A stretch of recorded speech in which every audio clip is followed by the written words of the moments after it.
Hello again, I am Jim Bob and welcome back to F1 Manager 24 Creator Team Career here on the PC with Cadillac. Still in our first season, it's round 6 tonight, it is 2026, don't forget, and we are heading to Miami for another Sprint Grand Prix.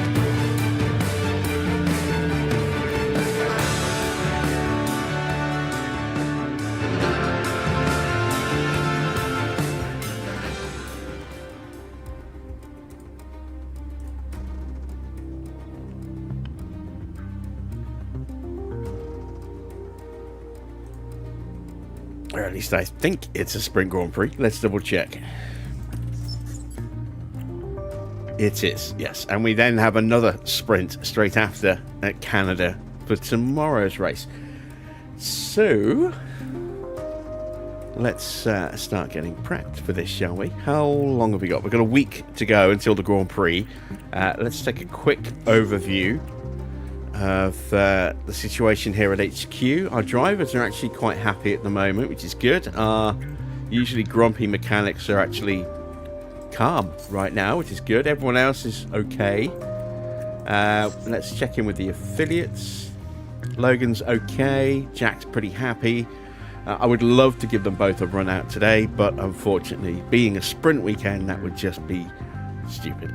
So it's kind of annoying, really, that we're at an American Grand Prix and we can't risk running our American rookies.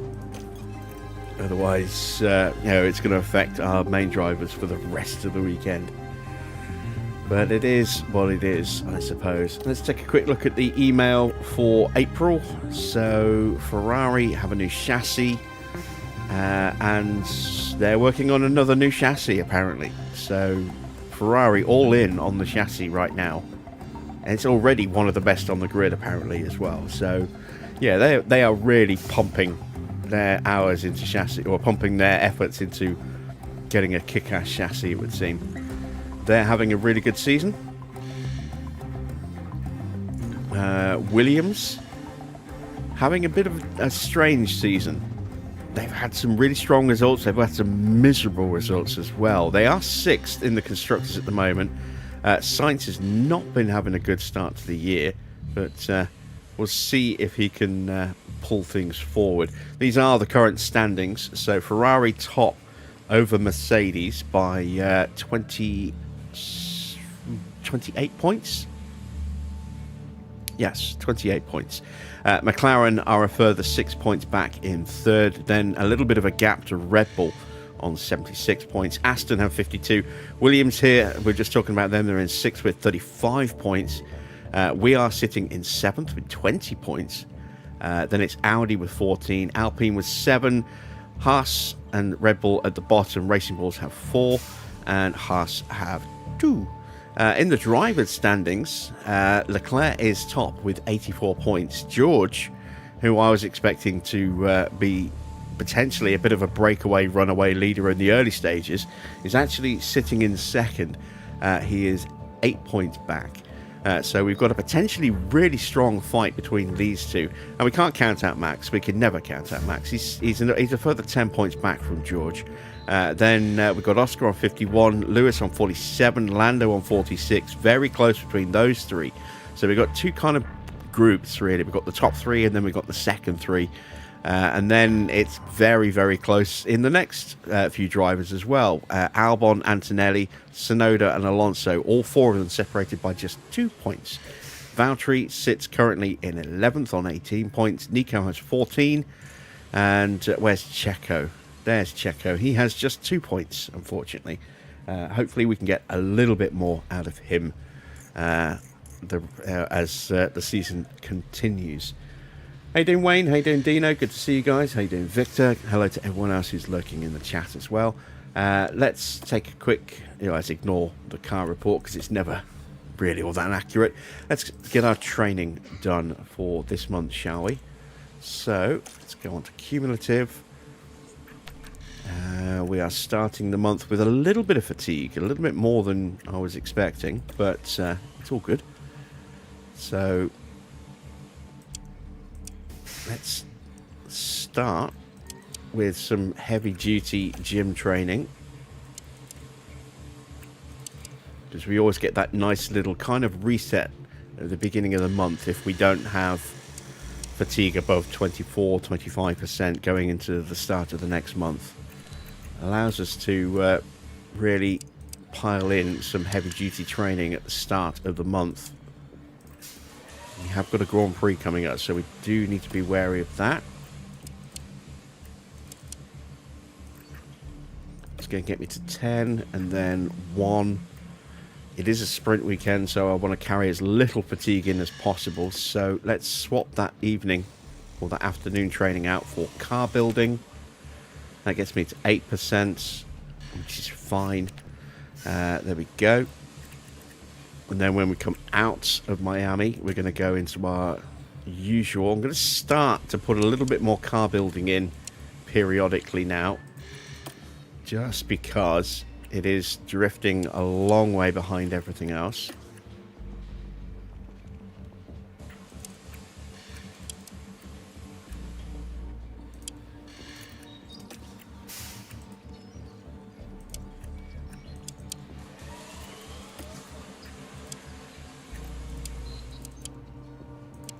There we go. Let's go one more day and then take a gander.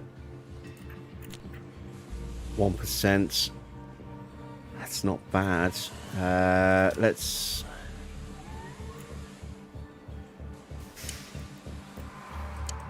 do that. And then I'm at 9% there, and then that takes me to 0 right before the sprint weekend. Then we got another Grand Prix back to back, Monaco. Thankfully, it's just a normal Grand Prix and not a sprint weekend. But that's it for training for that week and for that week there as well. And then can I squeeze some training in here? No, I don't have the time.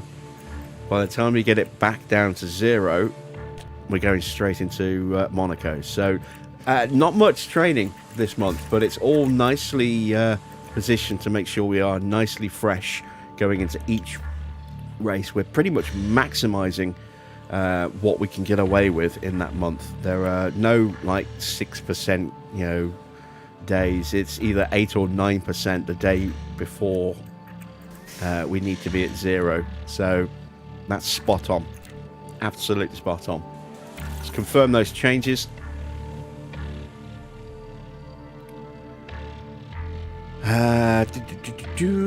What next? Let me take a quick gander at what's going on in development. So we got our first research project going. It's our underfloor.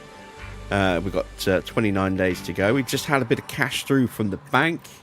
Before we go ahead and immediately slap another research project on, let's check with manufacturing. We've got a slot available. We've got 2 of these suspensions coming. 14 days to finish those. We've got 1 chassis and we've still got 2 more to come. Let's go back to the warehouse. Let's see what we have in stock. So that's 1 of the new chassis. We're fine on front wings. I think we're probably fine on rear wings, especially because we're only 2 weeks away from the new one being ready to start building, and they only take 3 days to pop. Side pods, we have plenty of spares, I think. Yes, we do. That's good. Underfloors, got a spare.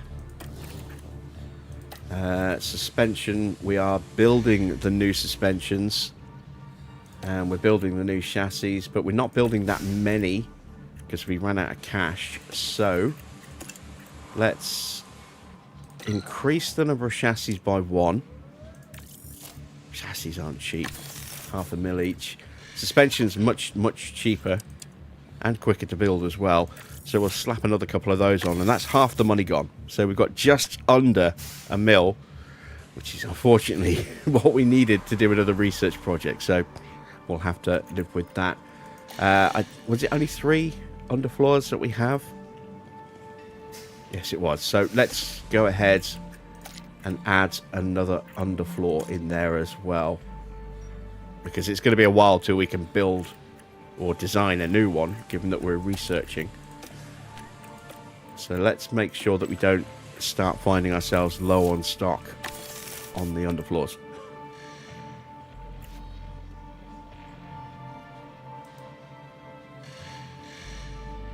Let's Just getting a warning popping up, just having a look.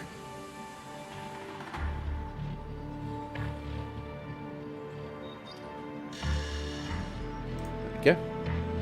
Very strange. Dismiss that.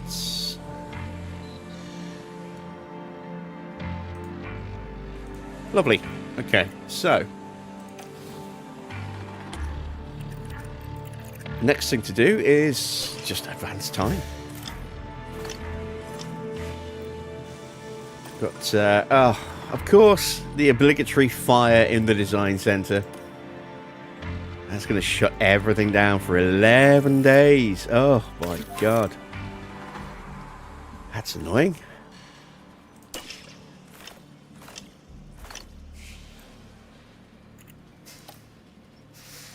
Okay, a little refresher of the standings. We've already looked at those.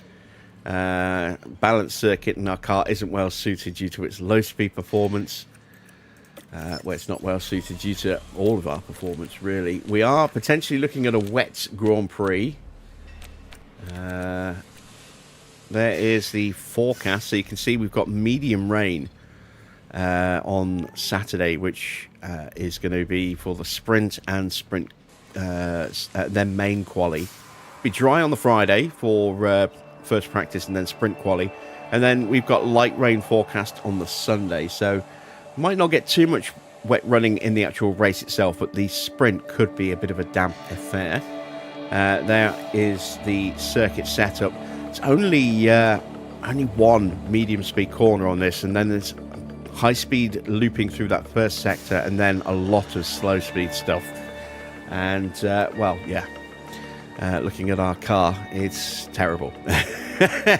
So and again, this could be quite a rough race. We'll see how things go, but I don't think we'll be on for points today. Certainly not in the sprint. And let's set our targets. I still think we're good enough to make sure that we can get both in the top 18. Let's head to Miami. Once again, we touch down in Miami as F1 returns to the Magic City. We're in the state of year-round summer. The streets of Miami Gardens will come alive with the roar of racing, and the excitement is only just beginning. Don't forget, the schedule this weekend sees the drivers take to the track for an all-out sprint race. A good opportunity to clinch some crucial championship points. What will happen this weekend? Only time will tell.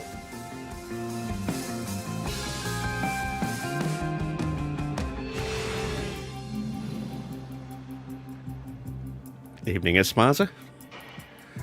Right, so no rookies. We are going to run the hard tyres. We're going to try and run for the whole session if we can. Let's put a good chunk of fuel in there. Again, we've got to be wary we don't overdo it there. Put the older bits in.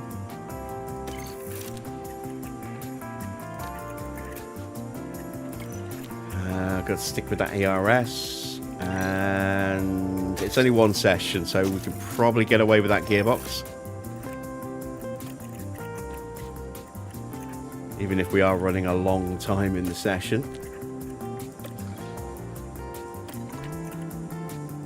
Likewise, just the one session, I think that engine will get through. It'll be cooler as well, which will help. ERS doesn't matter if that breaks, as long as it can go in, and then we still have to use this gearbox. No choice in the matter in that regard. So now we need to think about a setup, and because it's a sprint weekend, I'm probably just going to go with one setup on both cars, and then make adjustments from there. So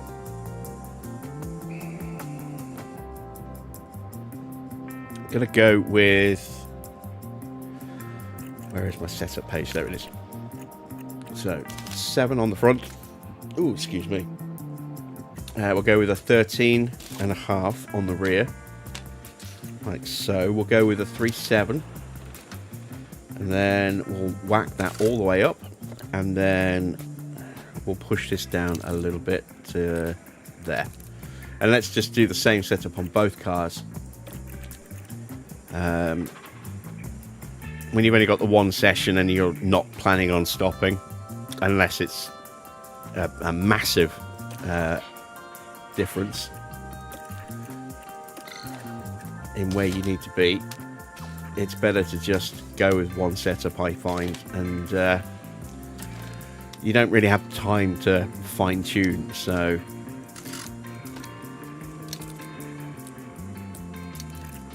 there we go. So I need to do the run plan over here for Checo.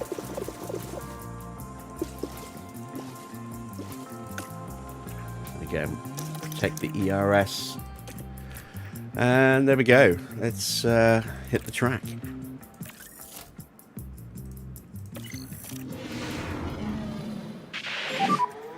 So now we have green light. Evening, Farrell.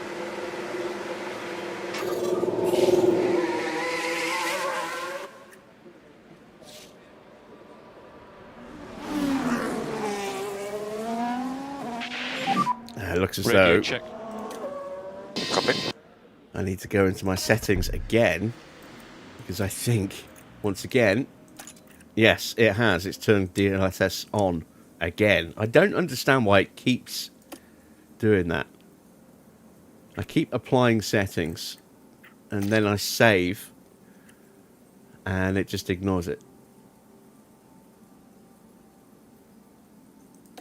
It's very strange. Good for me too. There we go.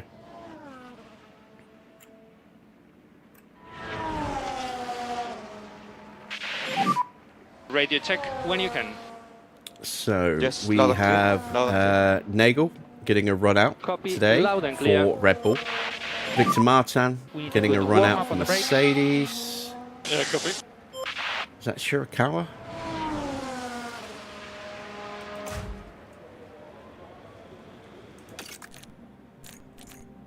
No, it's Kian Shields getting a run out there. We've got Bibber getting a run out for Racing Bulls. Kasper Stuka getting a run out for Aston. So some rookies, quite a few rookies actually, getting a run out today, which is a little bit of a surprise.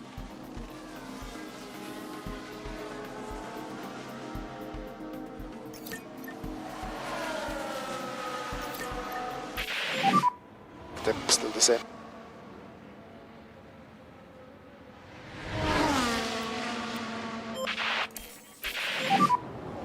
Is it that working properly?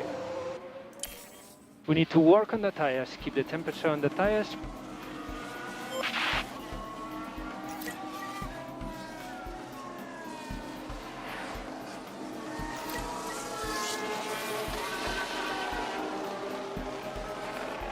Yeah, it's been a spate of bad news over the last few days. I was surprised and upset to see that Patricia Routledge passed away. I didn't even realise she was still alive into her 90s. Loved watching Keeping Up Appearances when I was younger. Jane Goodall passed away recently as well.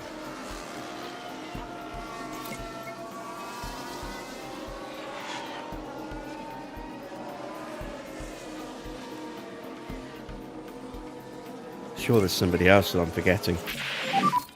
Oh wow! Look at temperatures in that engine. Yeah, all good from my side here. Got that. That is massively overheating, so need to go on conserve there. This one's getting a little And we warm. need to increase lift and coast. Yeah, copy. We have feedback from Valtteri. And we need to increase lift and coast by 30%. Oh, and it's a really strong start. That's excellent. Hopefully we'll get something similar with Checo, but I somehow doubt it.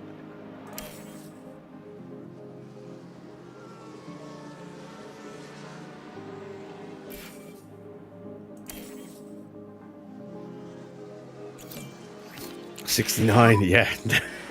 Terrible. And try to keep the temperature on tires. Update when you can. Yeah, happy. Understood.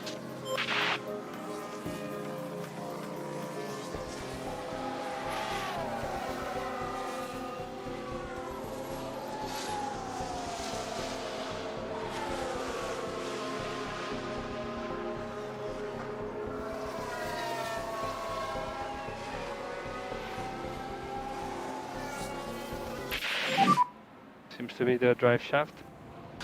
Copy. Ah, damn. Has he actually stopped? He has stopped on track. VSC. Oh, yeah, that engine's gone in a big, Stay as big close to way. zero as you can. Understood.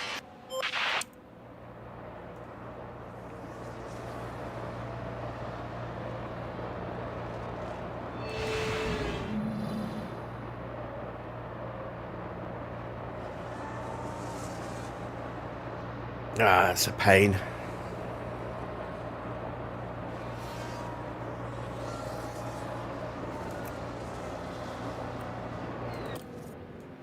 Tried to save it. Wasn't quick enough.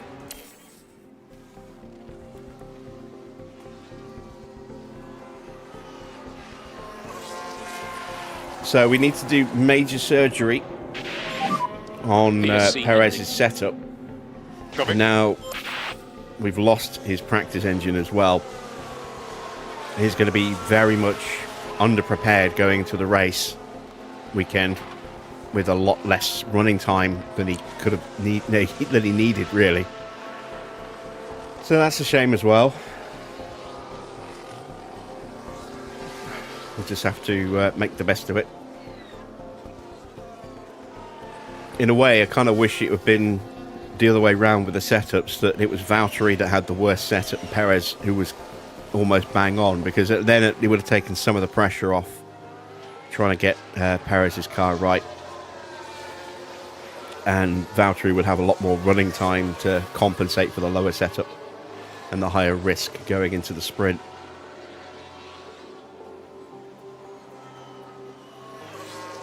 I think based on how Perez qualifies and how bad the setup is, we may start him from the pit lane on the sprint, just to try and make sure that we do get the setup spot on for the Grand Prix itself.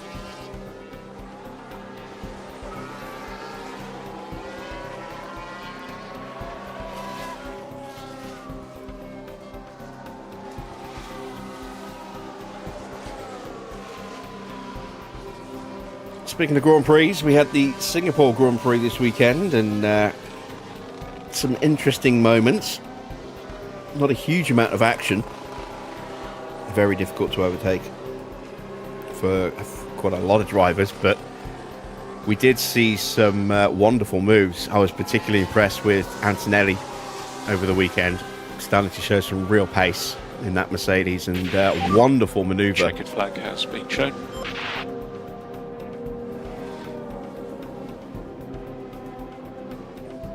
Wonderful manoeuvre he pulled on Charles Leclerc.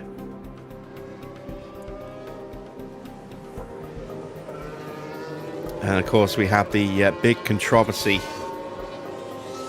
between the McLaren drivers on lap 1 and then Piastri not being on the podium for the team's constructor celebrations.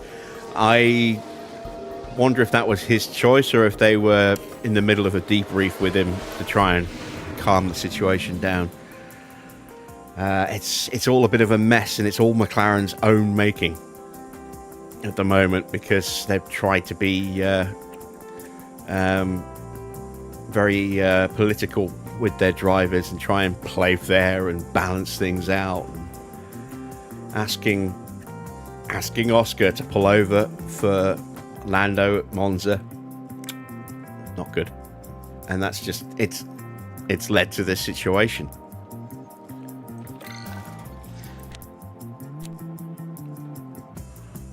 Jimmy Cooper. Yes, that's the other one that I saw in the news. And Liverpool are rubbish right now. Yeah, we've gone from scoring lots of last-minute winners to conceding a lot of last-minute winners. So time for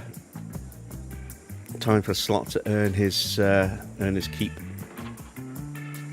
We'll turn it around. It's just how long it will take. Right, let's get prepped for the sprint, shall we? Or the sprint qualifying.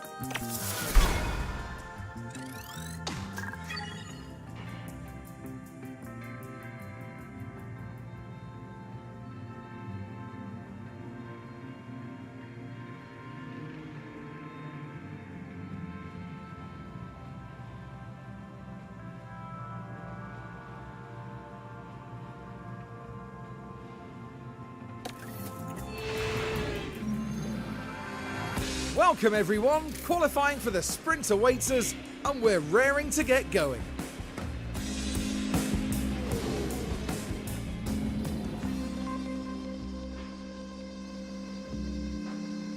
So sprint qualifying is going to be dry. Let's start by sticking in the right bits.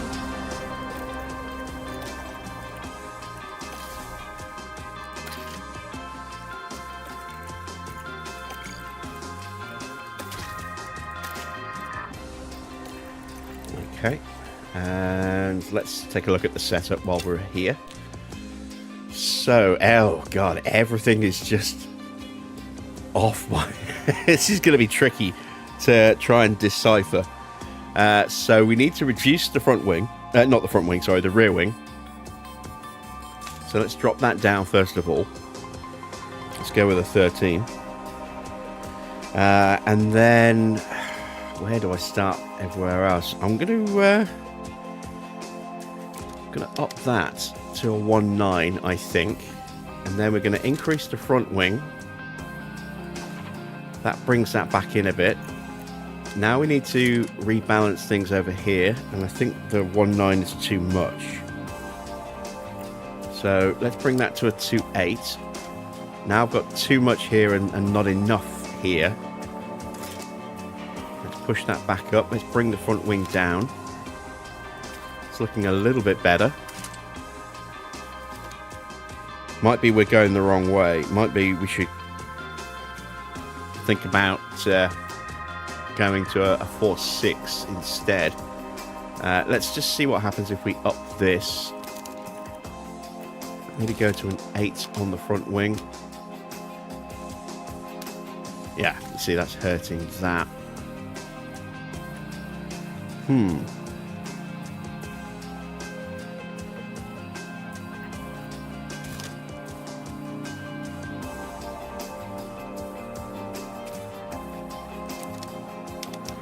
Go to a 4.6. Let's go there. Take that back up.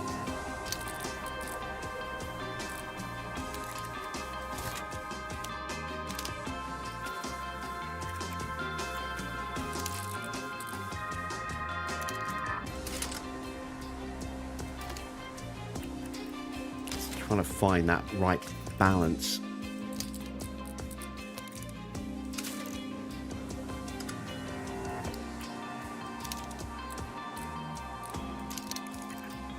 Need a little bit more on the front.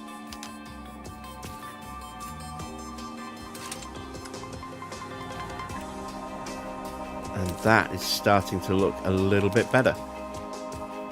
Everything's getting that good sized step. So we'll try that. We'll see how we get away with that. Just small changes needed for Valtteri. Let's increase the front wing.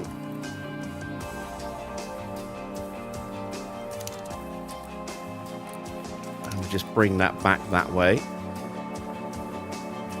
I'm wary about that braking. So maybe we put that back and make the change here instead. That gives me a little step. We can then drop that back down again. I only need to find 5%, so I need very little steps.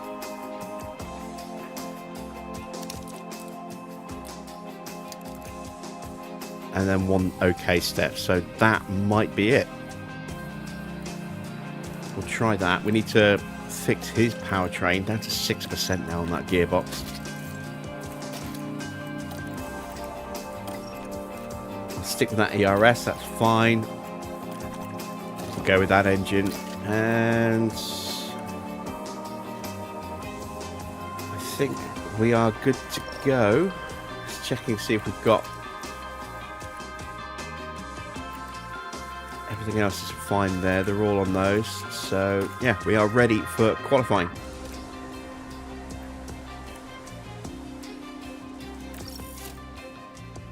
Evening, cats. Have I had any issues with save files? What courses crash when you open the game? None. When I was doing some, one of our first couple of races, I think because I closed down OBS after the stream before I saved and closed the game, I did get, I think I might even have saved the game, I'm not sure, but I did get a GPU crash which crashed the game. But I've not had any issues with you know, the game just not loading properly.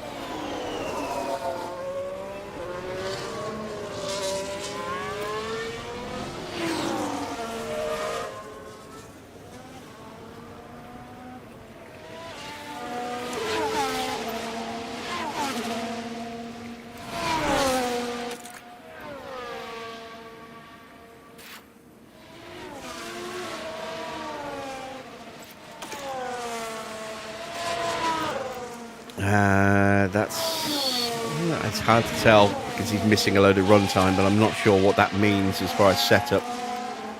Valtteri, I think he may have possibly made him slightly worse. We'll find out when we get back.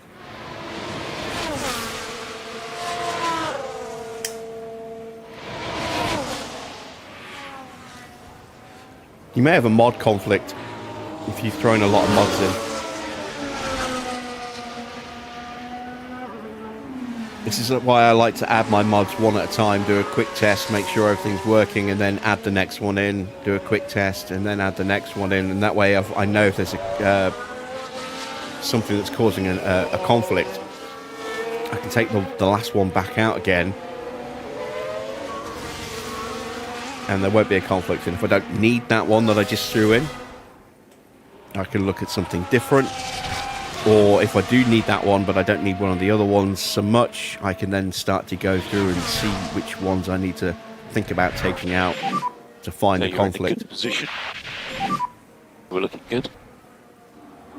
Go, go, go.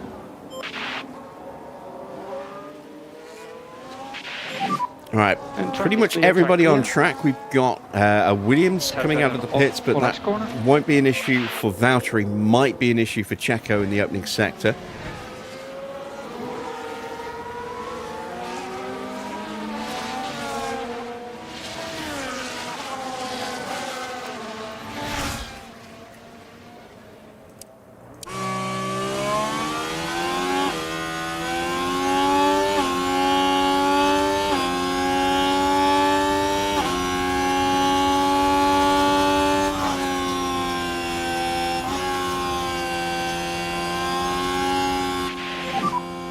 Okay, 33.9.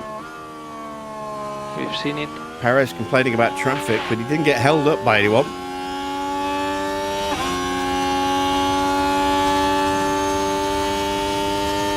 Oh, no, wait, he did. 34.7. He's down 0.8 of a second to Valtteri in the opening sector. Woo.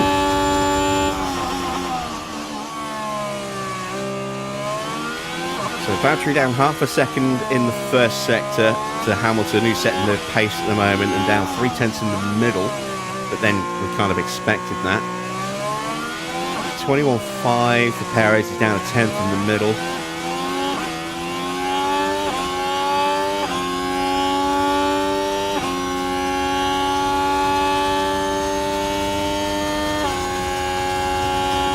So it's a 130.4. Nearly 0.3 quicker than Lando. Currently P4. Valtteri might have lost a little bit of time at the end. I think we got overtaken by Bortoletto, which maybe did something there. So Perez, you are P5. again, kind of matching Bottas, but lost all that time in the opening sector. Copy.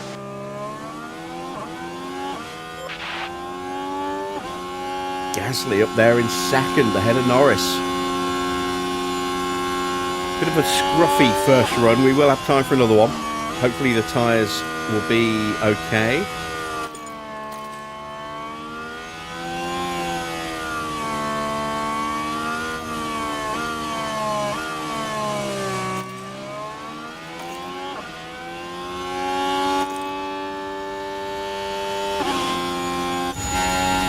George on a quick lap. Not quick enough in the first. Leclerc up to second, so Ferrari 1-2 at the moment.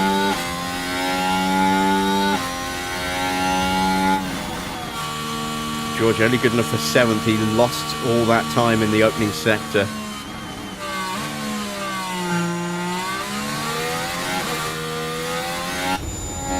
Here comes Lindblad.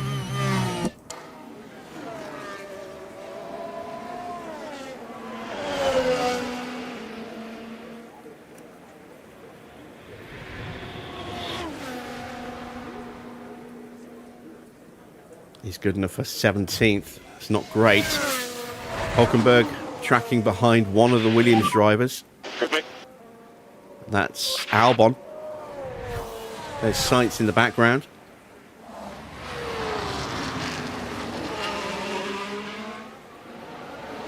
Be a nice little tow up to the line here for Hulkenberg. Could be a very good final sector. He matches Albon, but again, he's lost time in that opening sector, so he is currently going out. Albon just through in 16th. Sainz with a mighty final sector. Goes purple. And he pops up into 9th place. Knocks his teammate into the drop zone. So everyone's set a lap time now. Let's get fresh tyres. Well, I say fresh tyres. Let's get tyres prepped for another run. And let's have a look at the setups. See how we did. 82. So we did improve, but we went the wrong way. So we're not likely to get through. Have I got time to change the setup? No, I don't. That is going to be up there, and then we can tweak based on that. There's not really much I can change at the moment, so let's just go ahead and make the changes, see if I can at least get him out on track. Let's bump that up to an 8.5.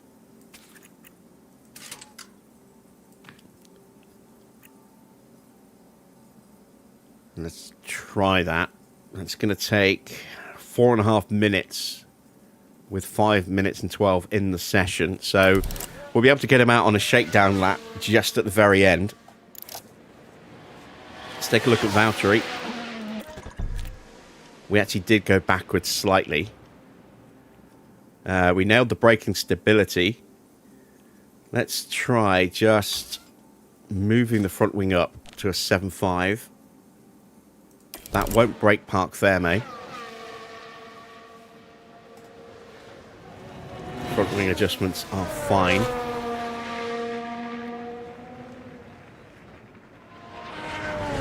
And hopefully we can get Valtteri a little bit closer to setter perfection.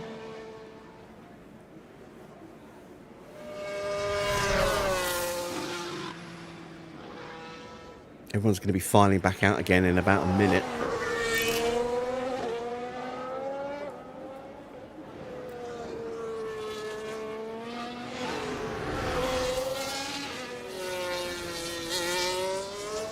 Norris has gone early.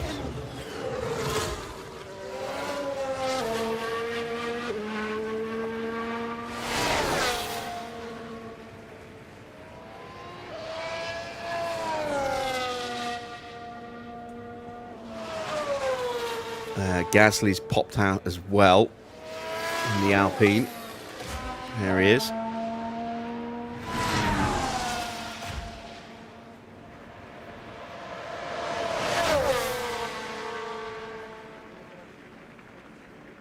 Yuki taking a trip out now. I'm waiting for the bulk of traffic to come through, though. In fact, both Astons are out, and here we go. Everyone's starting to pile out now.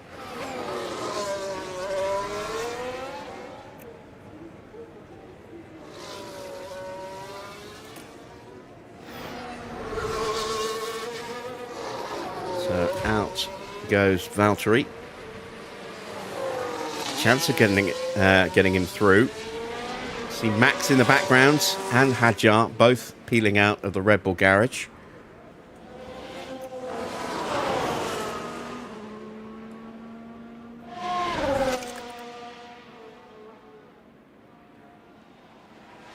Here come the rest of the field as well.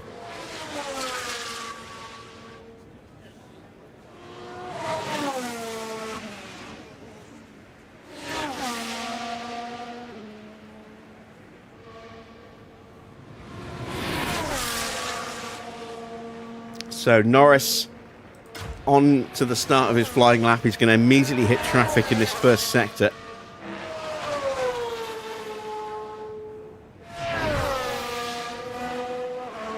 He's going to get held up here quite badly. There's 3 cars in front of him. Oh, that's a mess. That's a horrible mess. So 33.9. But that's going to have a knock-on effect into the start of this sector as well.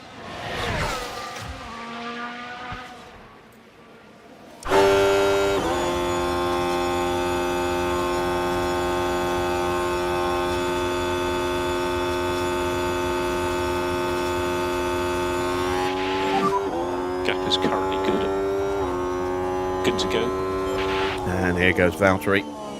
Perez's setup almost complete.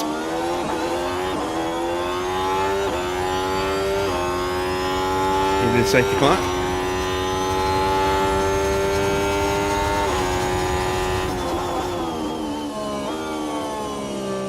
We should have a nice clean run here. I don't think we're close enough to be affected by dirty air, so this is our best chance here with Valtteri. I don't think he's going to hit traffic anywhere as well.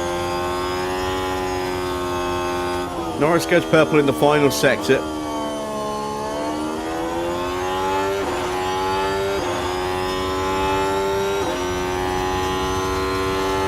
He's safe, he's through. No improvement for Valtteri.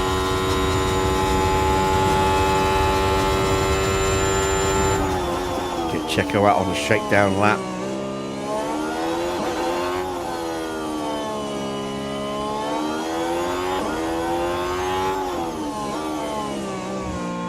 Looks like tyres are just not fired up. Look, 88. Now 87 on the tyres.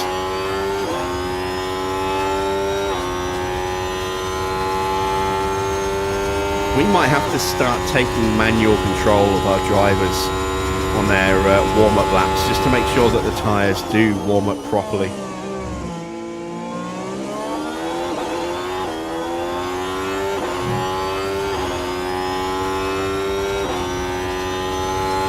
Antonelli's top.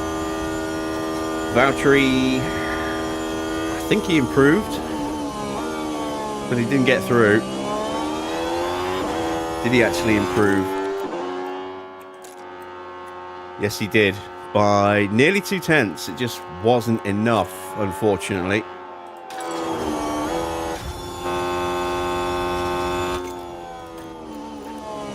Yeah, Perez is looking, well, again, it's tricky because he's already done a flying run, so he's already got slightly higher confidence, but I think we have improved his setup. Question is how much? I mean, I think he was here before, and now we've pushed him up to here on the default.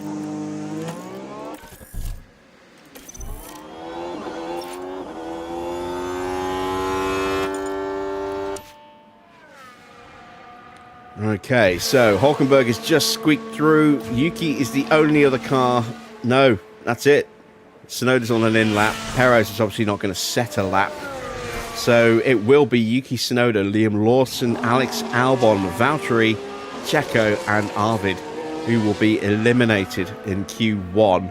And there we go, Mercedes top with a 1-2. And again, a mighty final sector for Kimi there.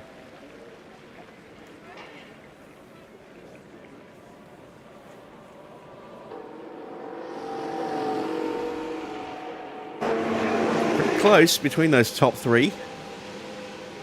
Pretty close to the top four, all separated by a tenth of a second. Let's see if that carries on. We are out. Let's see who sticks it on pole for the sprint.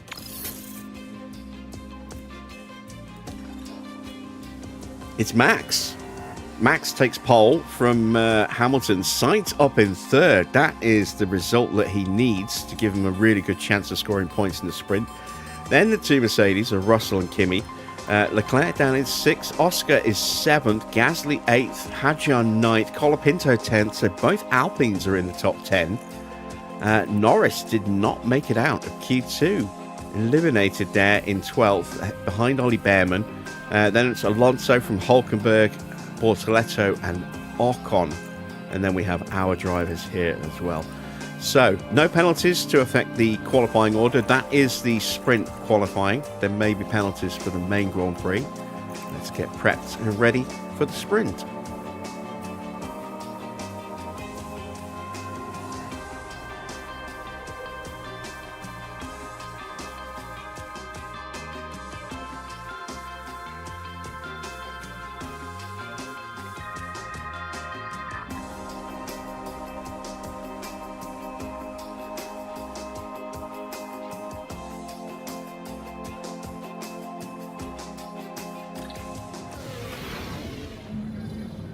Well, it's a different format this weekend, with a sprint set to spice up today's events.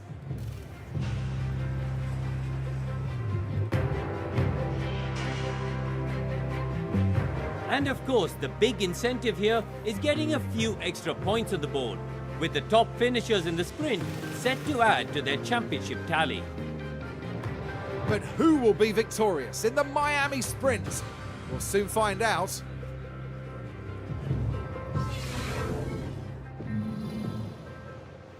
So the heavens have opened and it is over 3 mil on track. Is it going to go all the way up to full wets? I don't think so. Let's take a look at the weather.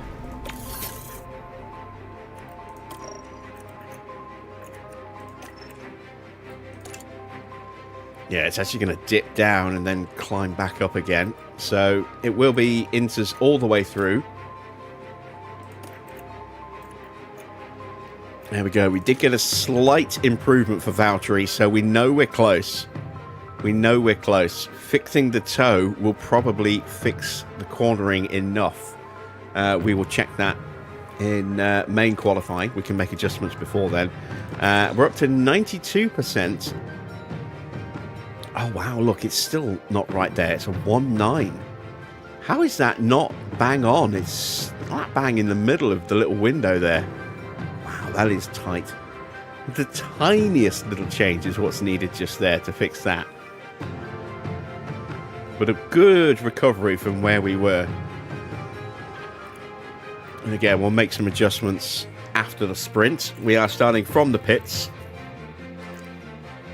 And we're going to go straight out. So let's hit the track for the Miami Sprint.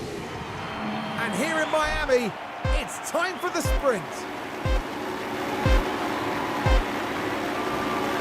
And it's lights out, and away we go.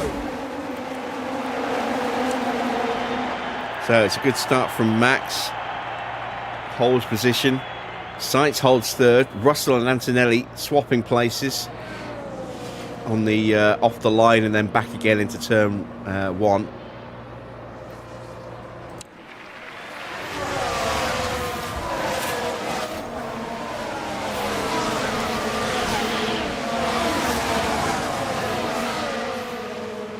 And we have a yellow flag, someone wide. There we go. That was Ocon drifting wide and having to let some cars through as he rejoins. Let's see what happened there? Now we're watching Esteban Ocon. Trying to go side by side. Just Was a there bit contact? too wide at that Almost. point, and they'll find themselves in a That's quite a few disadvantage places lost if they as a keep on result. doing that.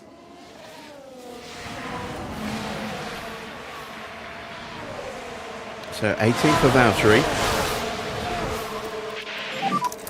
And let me know track conditions. Okay, Kev, if there's anything left in the tank, let's go for it. And tires are good to push. And we need to push Checo because there isn't so much of that usual concertinaing on this circuit. Charge on. Okay. So if we want him to catch up to the pack, as Valtteri's trying to get past Yuki, let's give him some battery out of the tight section here. Yep. Sainz has passed Hamilton. Sainz up to second.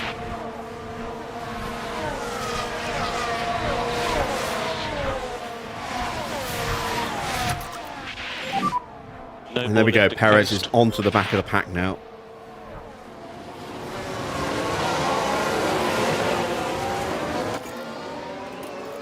Let's get Valtteri really pushing on the Got overtakes. the pace. You can do this. And do the same for Checo as well.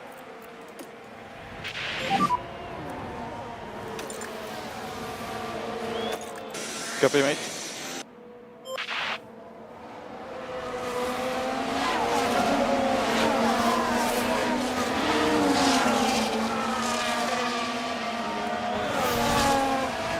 Tyres nicely fired up.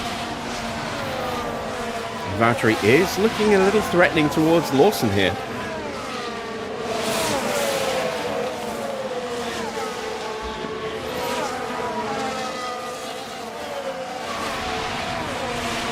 Tyres now getting a little bit too hot. Let's cool those down.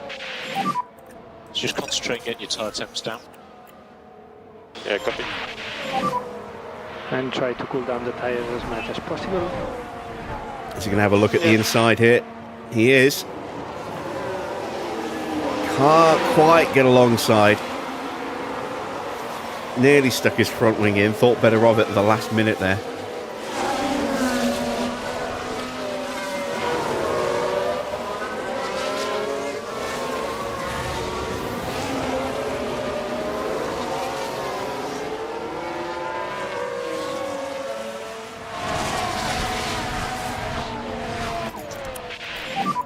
Let's ease down on the battery now as well.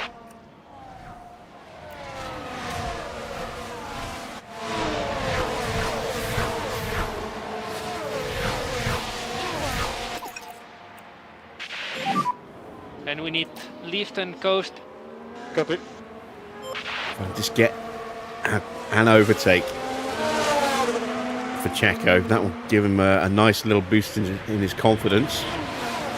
And could be the difference maker between being stuck at the back for a long time and starting to carve his way through the field. It's just not there yet. On. Copy. So we'll save and wait for an opportunity.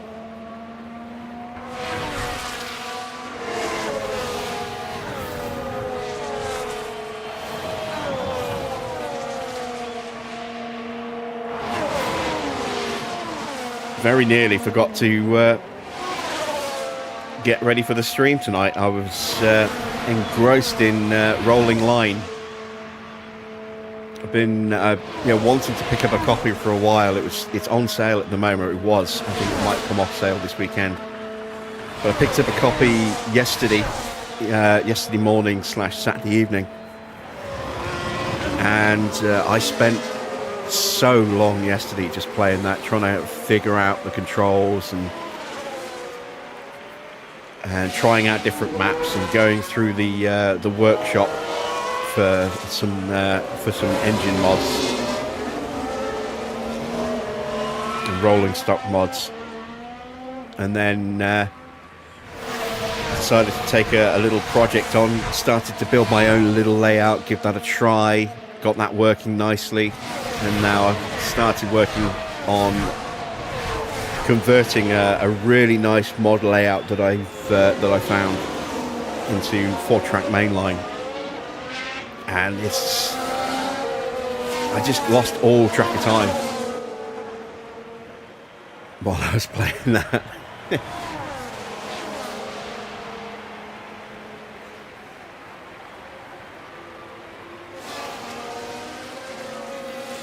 But that is the train game that I've always wanted. Because it gives me the ability to build a model layout exactly how I want it and then run the trains the way I want to run them. And that's kind of the experience I've always wanted with games like Railway Empire, but haven't really been able to do. I mean, I love just sitting and watching the trains running, but you can't really do that for too long in Railway Empire, or as things start to go wrong.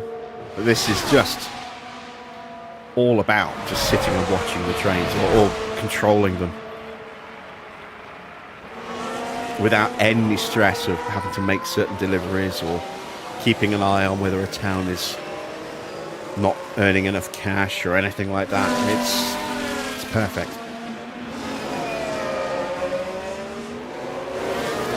Oh, here we go. We've got an opportunity building for Checo now.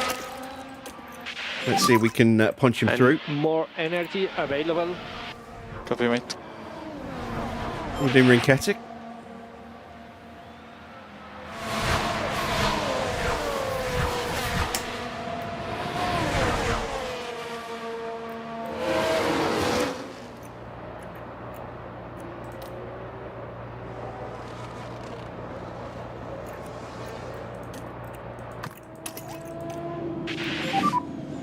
Tyre point of view, we don't think lift and coast is necessary.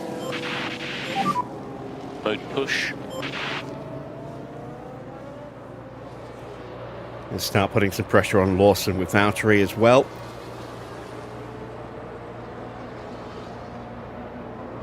$15 laps to go in our second sprint of the season.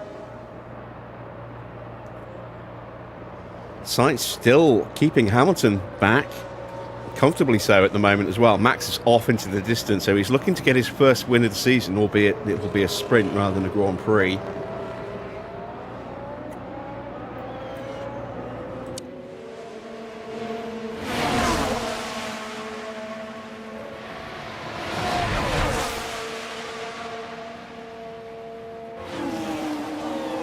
And there we go, we finally get Checo through. Gets the move done on Ocon. Ocon will try and fight back, but we have the inside line through the rest of this sequence now. You're doing a good job. And hopefully we can jump straight past Lindblad in the process. Oh no! Maybe not.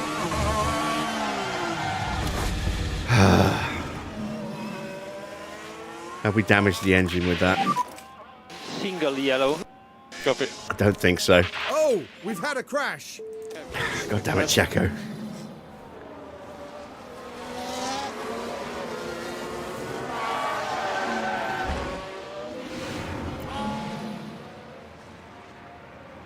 At least we kept Ocon behind us. We got away without any damage to the car as well. There's no structural damage. No aero damage. We kind of lit the tyres up a little bit with that spin. But we kept the position.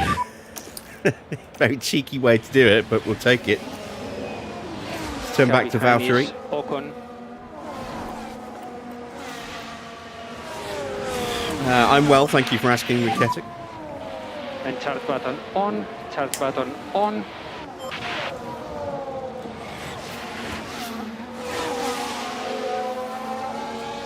Another yellow flag, don't be Checo For again. You're currently P17. Yeah, I think it was. Oh my god, Checo. Right, we're down at turn 5. Oh, we've seen a few go That's off what the Ocon track did there. on lap 1. Perhaps a little lapse in concentration, maybe.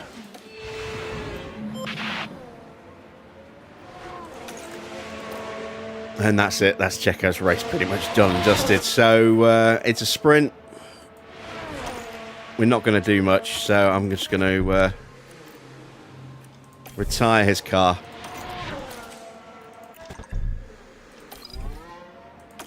Save some of the wear. So box now, box, speed confirm. We retire the car. He's obviously not in the right headspace for the race, or for the rest of the sprint.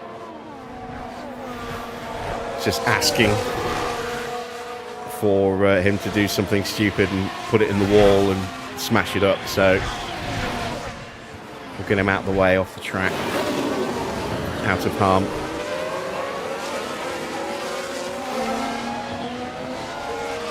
Would be nice if I could get Valtteri up another couple of places.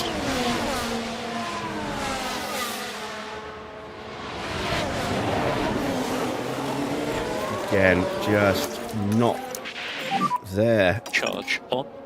Copy. Get those tyres' temperatures down. Copy.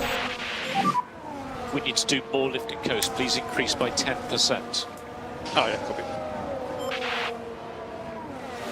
Lawson's too close to Bortoletto. There we go, he's slipped back a little bit. We're now in a position to maybe have a look. Got a really nice slipstream, we're close. Charge on. Copy. He's thinking about it.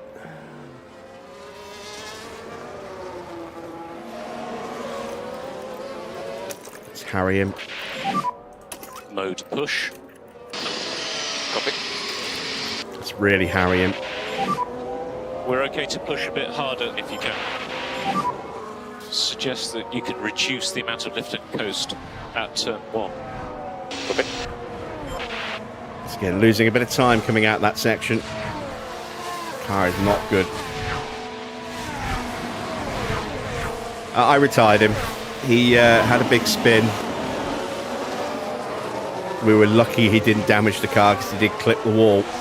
And then he went wide and his confidence was shot, so I just decided why take the risk of him doing something stupid and retiring it.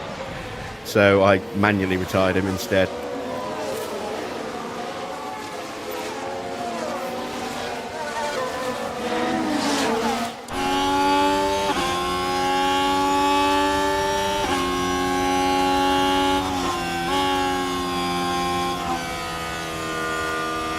Already lost a complete powertrain from him smashing it up at Australia. I don't want to lose another one. Bortoletto slipped back again, and that's left Lawson nicely on him. But we might have a run on the back of Lawson here. Not close enough.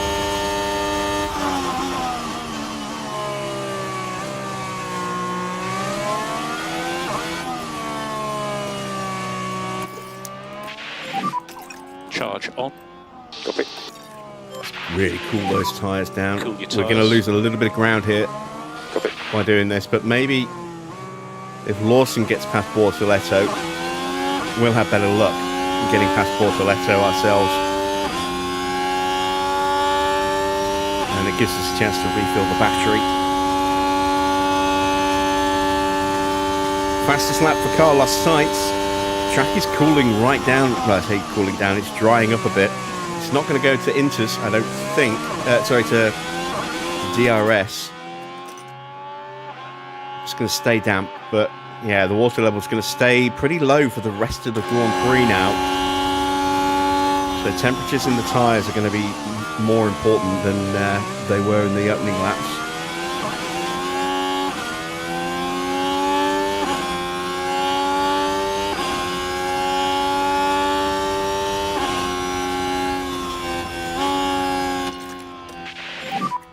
You can save less. Charge on. Just wary of the fact that Tsunoda is closing in on us.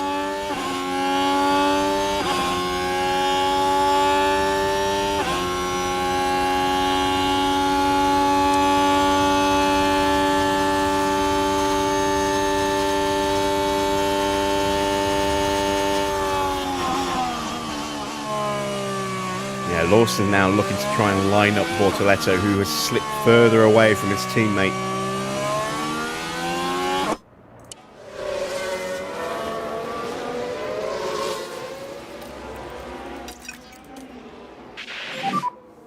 pick up the pace.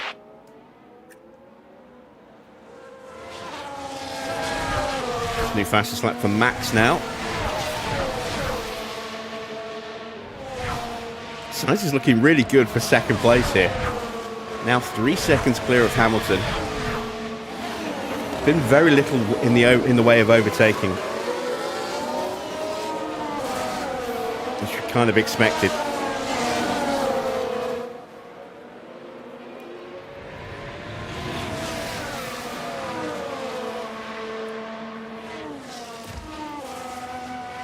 Let's keep an eye on Lawson and his efforts to move up.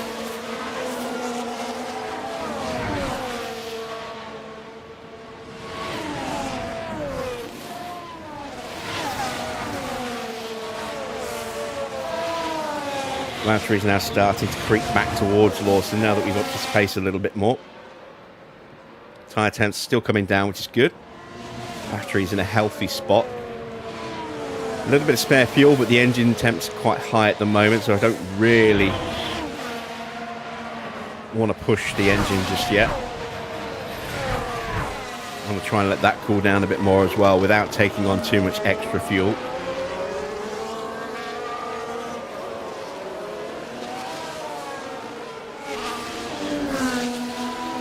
And drifting away again.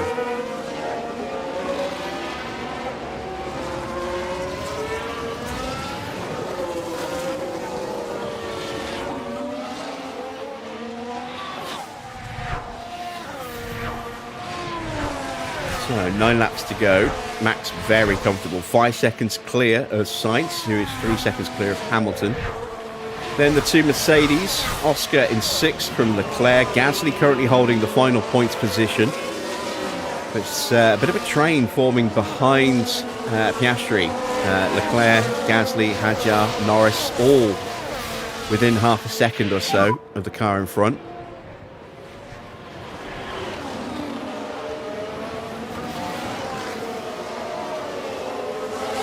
This focus is a long race. There we go, tyre temps back where they need to be, and Lawson has dropped away. Now we're going to have another go at him. We're currently P17.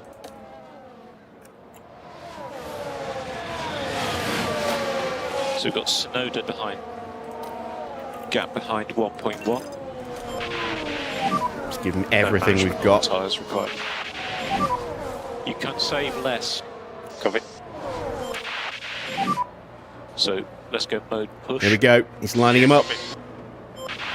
He's going to take the inside. Beautiful move. And that is comprehensively through. Let's immediately cool down the tyres and the engine again. Just cool your tyres. Yep. Save the battery. And we need to increase lift and coast by... Now we can see what happened. Now this was Valtteri Bottas. Can they squeeze by? Lovely little dive up the inside for Valtteri there.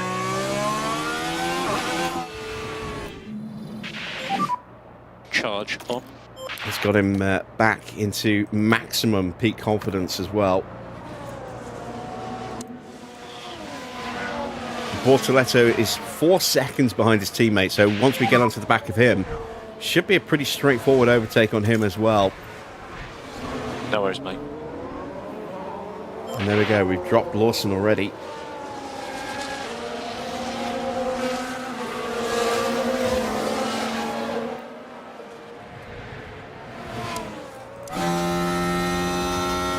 It is the right helmet. For a second I thought it was the wrong helmet, but it is the right one.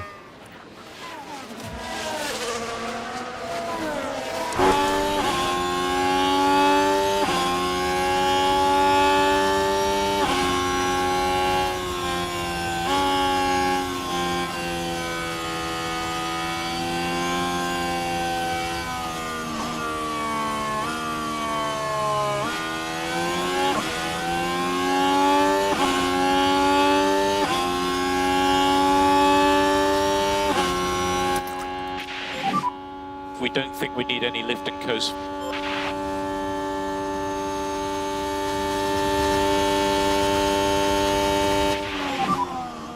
Might need to use the battery to get close here.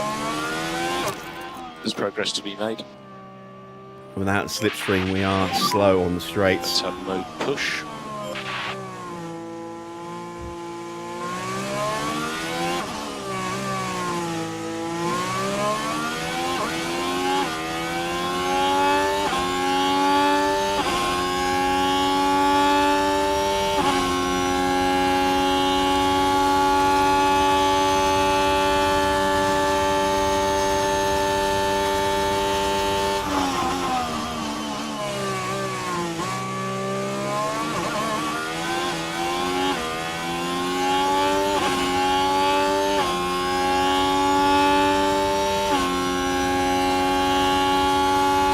For only 3/10 in the final sector.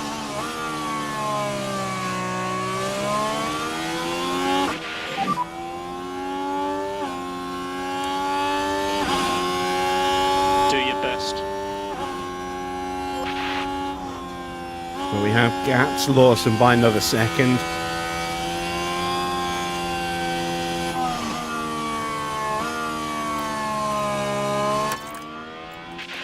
Start to push the tyres a little bit more again now. Increase pace, it would be a good time to do it. Almost out of battery, so we can't do this for very long. Bortoletto is probably as high as we're going to get in the sprint. I don't think we'll have enough time to try and go after anybody else after that.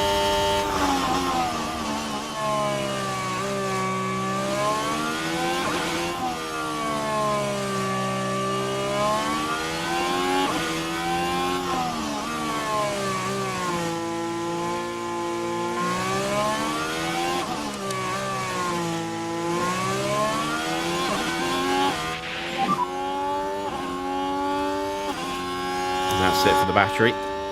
Remember, long way to go in this race. Almost Charge in on. that 1 second window for the slipstream.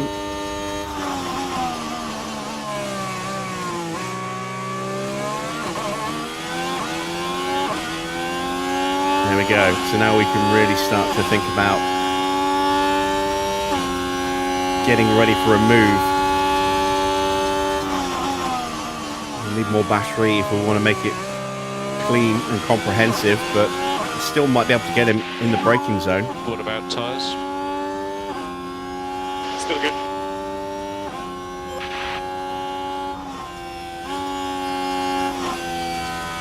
Drop of rain on the lens of the camera there.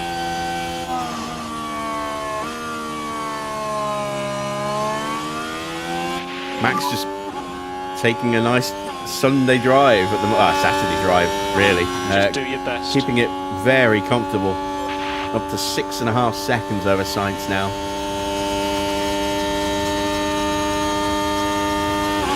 And there you can see we are getting that slipstream to pull us up to the back of Gabby. Just cool down the tyres as much as you can. Copy. Not a lot of opportunity without the DRS to recharge the battery and not get dropped. So I'm not sure where we're going to be able to do that.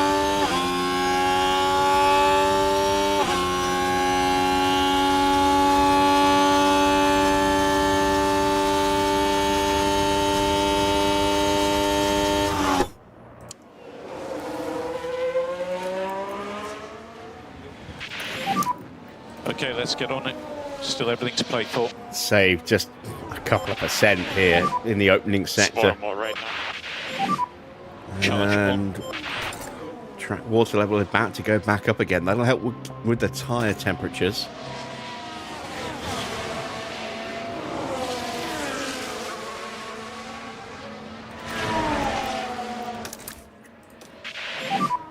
Charge on.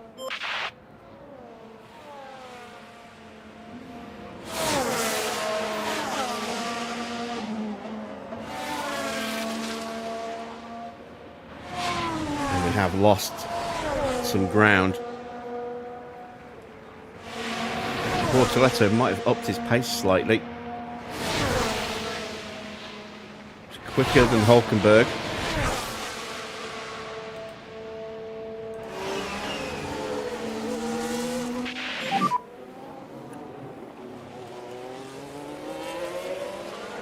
A long way to go.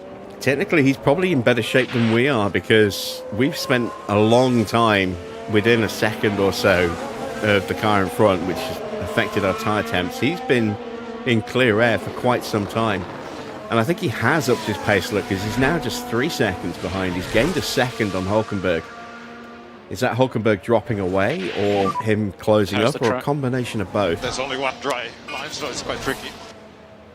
Ooh. It's a bit too dry for Eaters. DRS is enabled.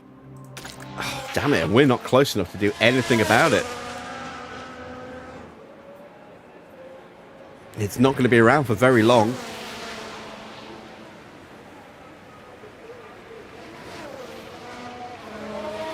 I did not expect that at all. Our radar Four laps very to go. much lying to us We here. are P16.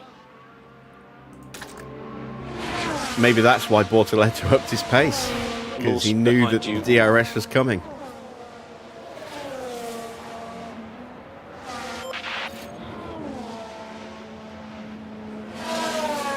Wow, track really is drying up, isn't it? So we might see some movement here. Might see some overtakes now that DRS is active.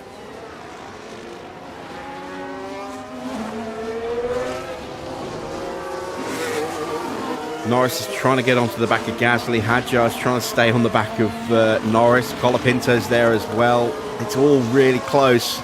Somebody's about to lose the train.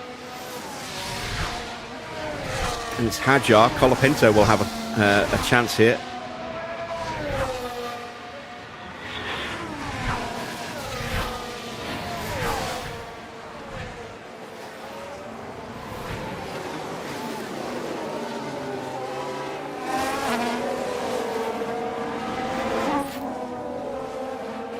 I think we're going to have to settle for 16th.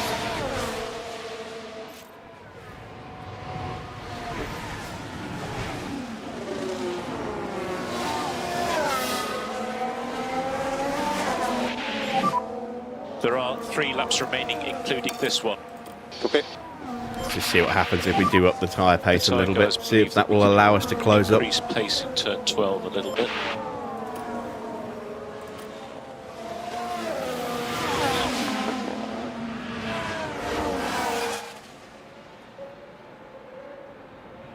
Oh, now Colapinto is the one who's going to be at risk, I think. Yeah, Behrman's really pushing. Oh, no, and the track's dried up. So it got wet again. That's why the DRS wasn't active.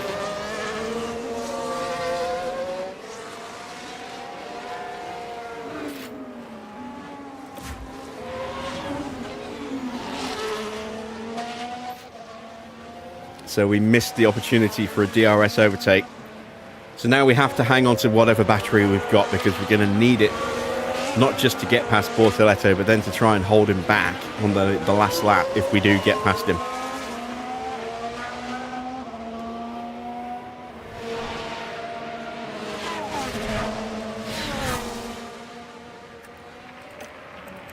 Very tempted to just go all out for the last 2 laps. Might need to pick up the pace a So, little bit. let's go for it.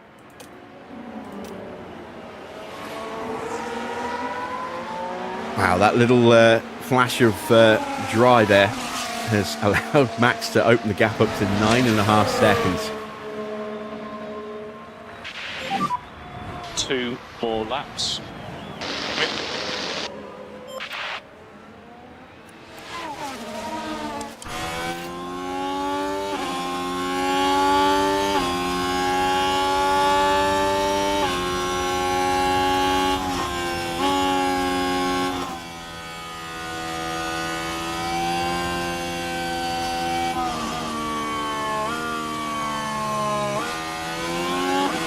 I think we've got a decent chance of a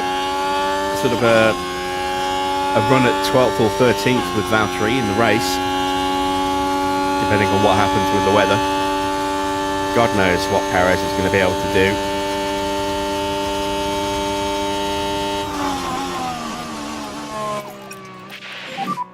Go back to doing lift and coast now. All good.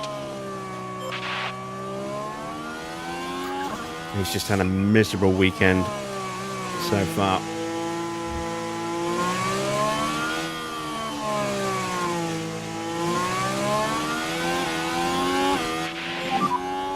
No worries, mate. So we've got just enough battery to try and throw it up the inside somewhere on the next lap before we get to this area of the track.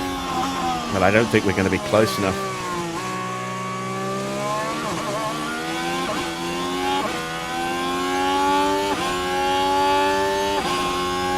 We need to be about half a second closer to have any real chance here. You're starting the last time lap. Copy. No more lift and coast. Copy.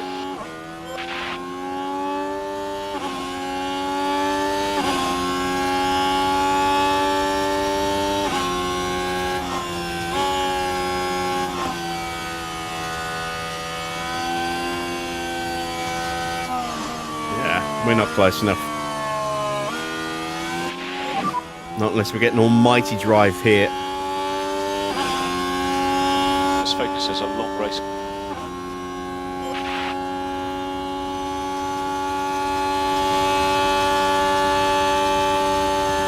Closing up a little bit, but it's not enough. It's not enough.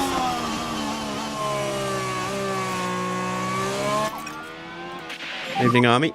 We need to do more lift and coast. Please increase by 10%. Copy. Max wins. Sainz 11.5 seconds clear. Over the finish line to win the sprint. Max Verstappen with an amazing display here.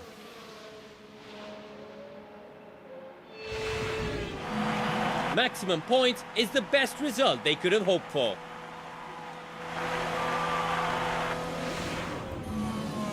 Yeah, Dutchman finally gets his first win of the season, although it's a sprint rather than a Grand Prix.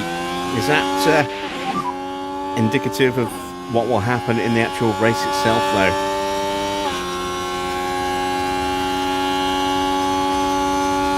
Do your best.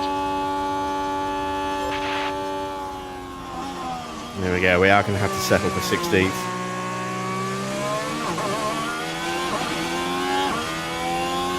If we'd been able to stay within a second when the DRS activated, we could have had that position, but and then you'll just be taken by everybody. Copy. Okay, that's the checkered flag. what happened to Perez? I decided to retire him. Just to save him from potentially doing something stupid and smashing the car up. He was having a bit of a bad race. Well, bad sprint. And Sergio Perez ends up outside the points in today's sprint. They'll be disappointed to have not even finished the sprint here today. Confirmation of the sprint results then. Max takes the win from Carlos Sainz, who got past Hamilton on the opening lap, I think it was. And then no real change anywhere else. You see, it was as it was for the Williams drivers. Oscar did manage to get ahead of Charles Leclerc for the extra point. Gasly hung on to 8th.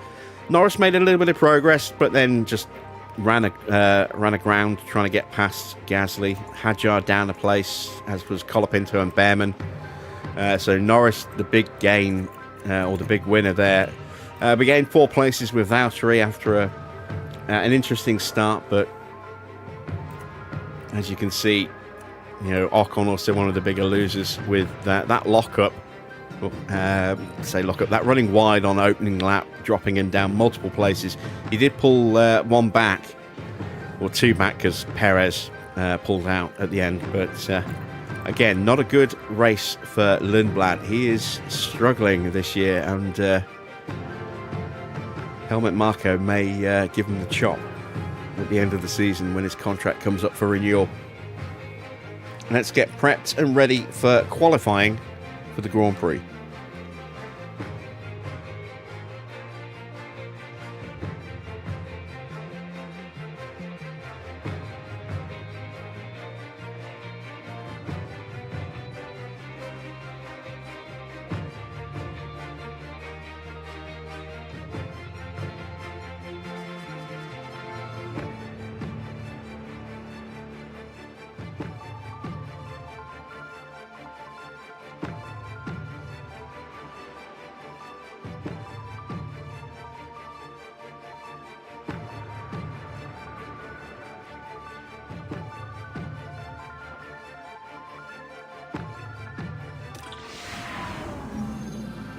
There's tension in the air today, so it must be time for qualifying. The Miami International Autodrome has some lovely long straights, but a driver still needs to have total trust in their car setup to get a fast qualifying lap. Turns 14 and 15 in particular are the ones that catch the drivers out in qualifying. And here's a driver there's been quite a focus on recently, Karun, Valtteri Bottas. Neither of the team's drivers have brought home many points so far, so they'll be looking to change that as soon as possible to prove their worth on track. So don't go anywhere, folks. It's nearly time for qualifying.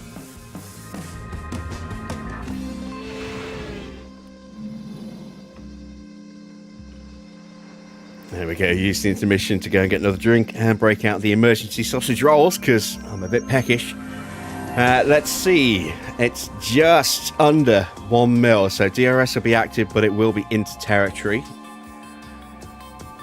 Let's make those tweaks to the setup. So, I bring this up by 2 clicks. That might do it.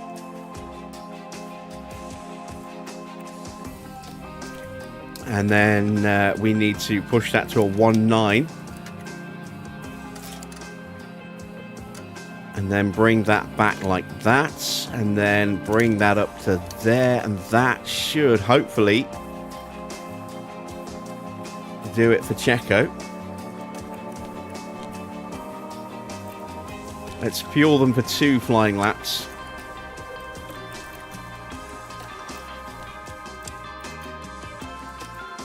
And let's send them out and take a quick look at what the weather's going to do.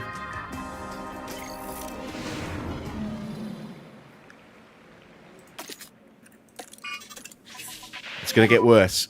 So we absolutely want to be out straight away, as does everybody else.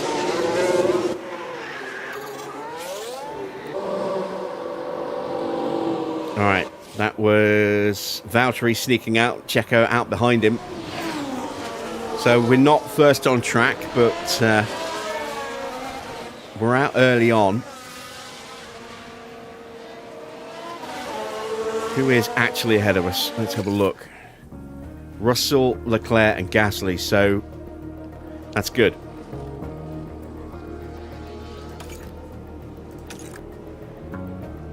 The whole field is piling out, look.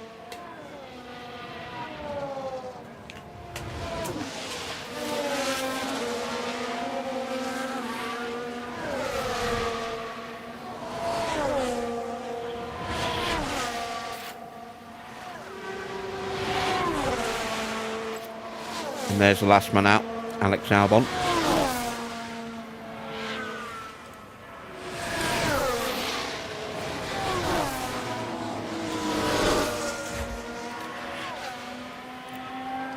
And that's about as close to the line as we can get for Checo, given his lack of running in practice. So I think we have got him up to about 100% on the setup. Battery's looking nicely placed in the high confidence bar. I'd like to think we've got him sorted as well now.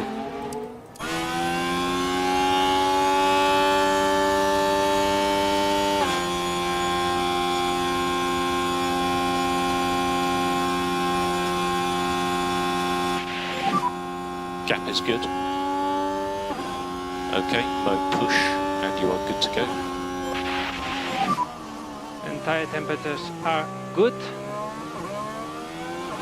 Track is clear. Mistake for someone. Track is clear. It will be mode push for last corner.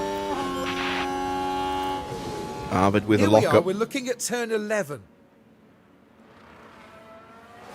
And the car fails to respond. Just unable to control the car by that point. One way to get some heat into your tyres. He's on his out lap, so not the end of the world.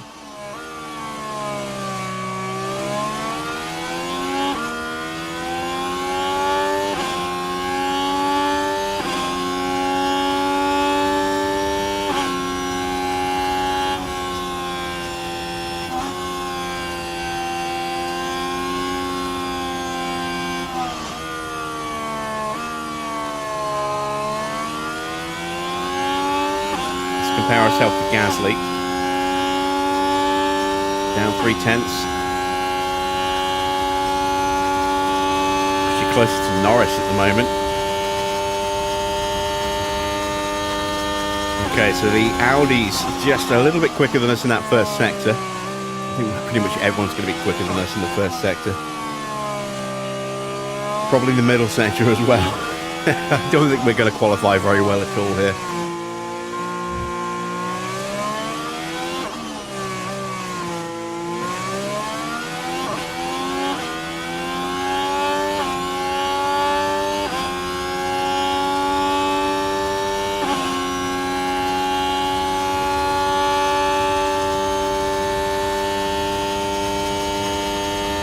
Max looking mighty. And this first run could decide who takes pole.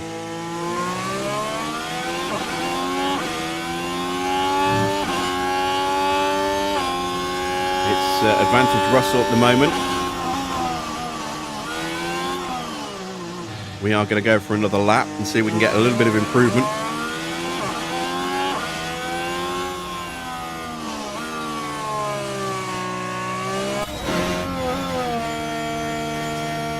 Max top by a tenth and a half.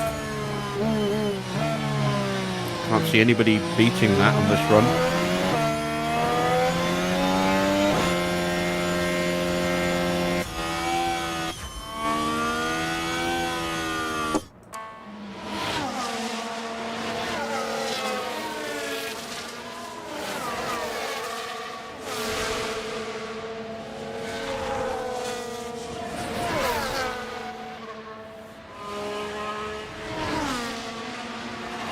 And there we go, the only driver slower than us, Ollie Behrman.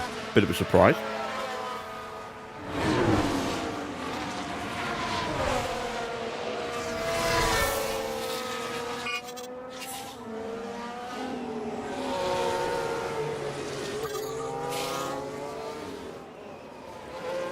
In fact, now that DRS has been turned off, we probably aren't going to improve. We'll give it a go. You never know. Might squeeze a little bit more out of it now that we've got both drivers feeling a bit happier after this first run, this first lap.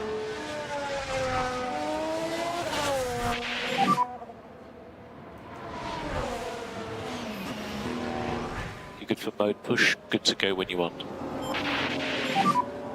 And in front we have a train of cars. Start button off for last corner. So a clear track for both cars.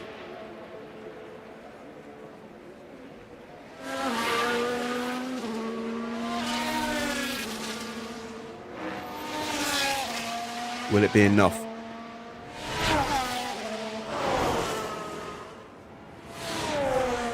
I just want to see if I can get at least one of my cars through, but given how far off the pace we are, I'm not convinced we can make it happen.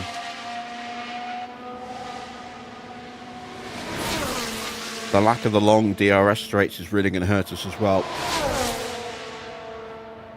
It is a small improvement for Valtteri, not for Checo.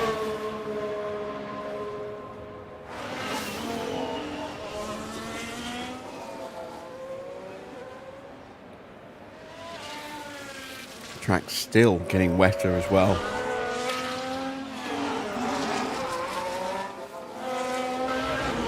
And there we go. 22.8. It's just not quick enough.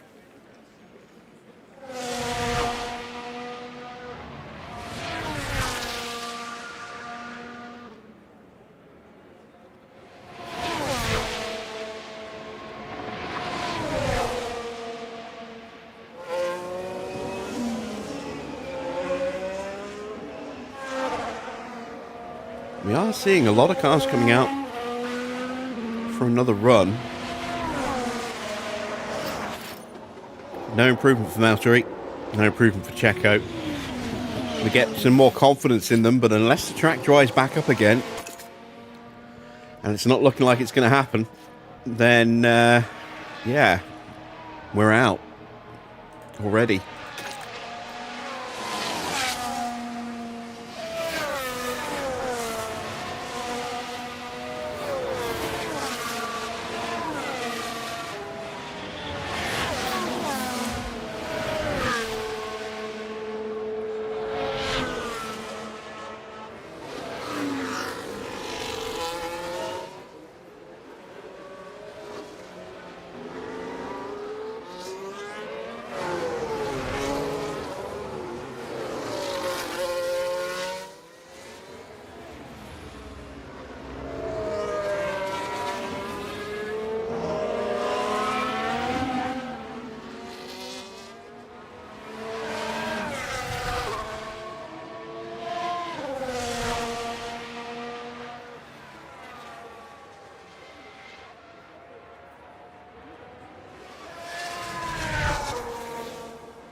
Reporting a lot Let's of rain. speed time up because it looks as though that's it for us. Bit of a damp squib of qualifying. Track continues to get worse. Nobody's going to be improving. That is it. That's the running order. So Bortoletto, Colapinto, Lindblad and Behrman will join us in elimination.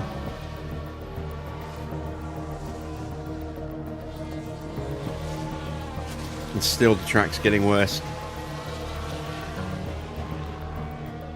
What a disappointing qualifying.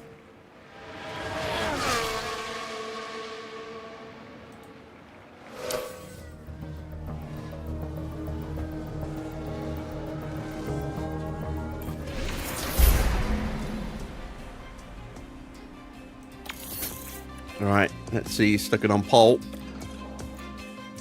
Kimi, wow. Mercedes locking out the front row. This could be a dream situation for them. So Kimi on top by nearly 0.3 of a second from George. Then Leclerc in third. Gasly up in fourth place. Tsunoda fifth. Hamilton sixth. Lando in seventh. Verstappen eighth. Albon up in ninth. Lawson 10th. So it was Piastri out in 11th from Sainz. Alonso, Hadjar down in 14th place. Then Ocon and Hulkenberg bringing up the bottom of that little group there. Interesting.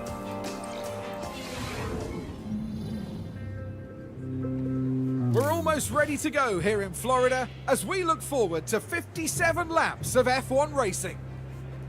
The Miami Grand Prix arrived onto the calendar in 2022 with much fanfare, and F1 history is still very much being written here. Drivers have to take chances around the street circuit and hope those chances turn into victory. Spectacle is the name of the game here in Miami, with the stadium at the heart of this track. With long straights and S-bends, not unlike Suzuka's Sector 1, proper ERS management is sure to give drivers an edge towards victory. It's race day, and final preparations are underway.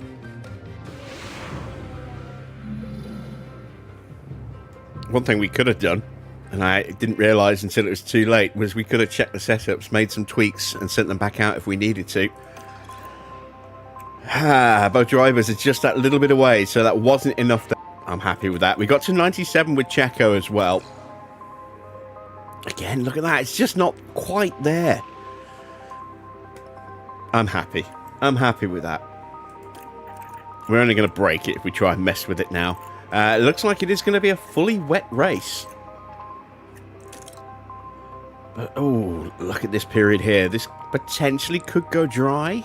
We know our weather center is not the best. Don't think we're using it for sponsors this time round, but even so, it's not amazing. Yeah, we'll definitely have to keep an eye on temps. We certainly do not want to be pushing the tyres, because they're going to be overheating anyway.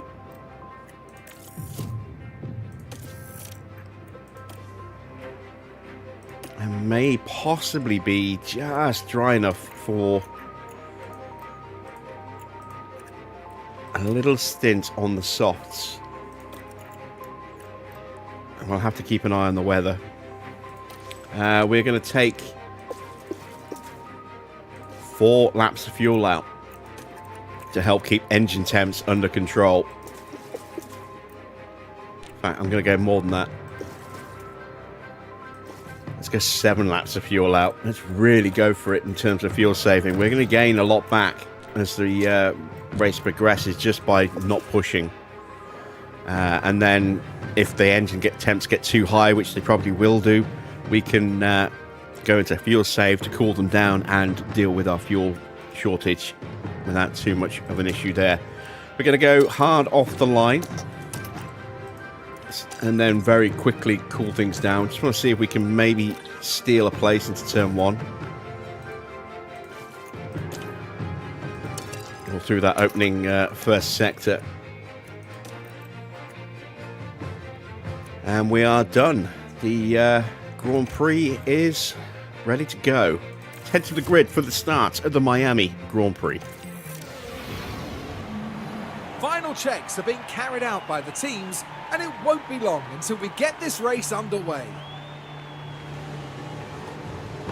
The RB driver has got a lot of people talking. I think they could have been higher up than 20th, but let's see if they can move forward from here.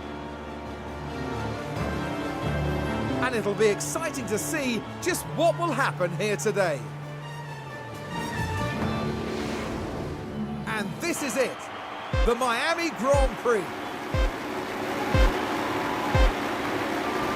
It's lights out and away we go. Who's going to come out on top into turn 1? George gets ahead of Kimi.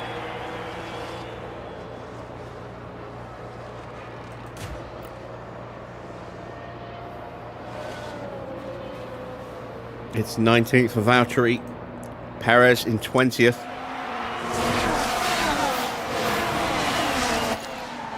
I think that's a position game for Perez. It is. That's good. He's got a nice early overtake. Let's go on the attack with both drivers. Copy. Keep battling away. Copy.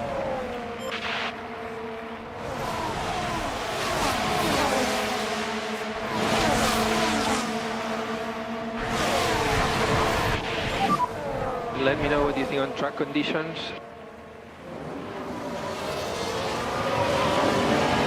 Late move from Behrman. Gets him past Lindblad, but couldn't get him past Perez. Track water level coming down a little bit.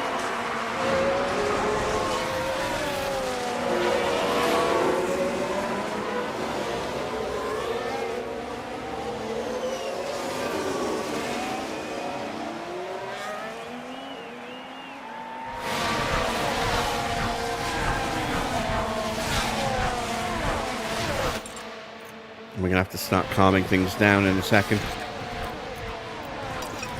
Let's do it now. Cool your tyres. We're down 13 kilos of fuel. Whew, that's a lot. Charge on. Copy. And try to cool down the tires as much as possible. Copy. Charge on. Okay.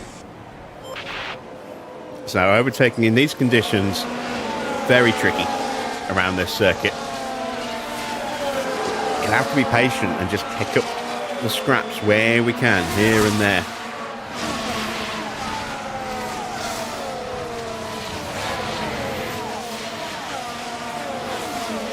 As long as we finish with both cars in the top 18, I'll consider that, you know, a job well done. Given how Perez was performing in the sprint, it's not a given.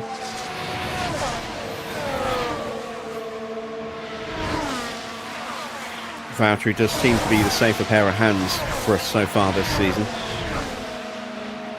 And this is Behrman having a look.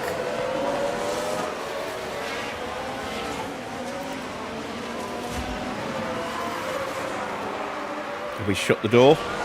Yes, we have. I thought for a second Behrman might have another lunge up the inside, but we shut that door.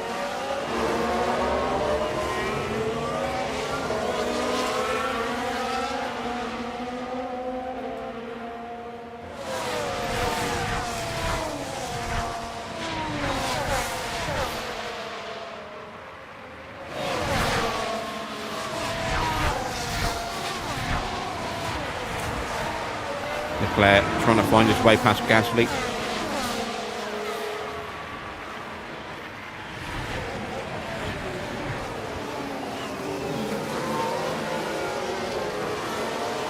Russell has sprinted away. No real surprise there. The question is, how well will Antonelli be able to stick close to him? And will he be able to keep pulling away from Gasly?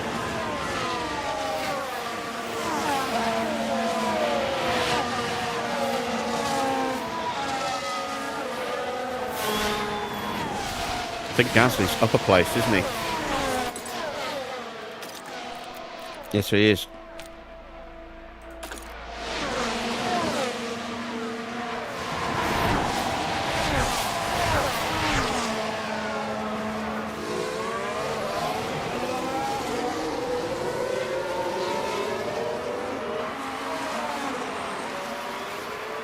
Track still getting a little bit drier.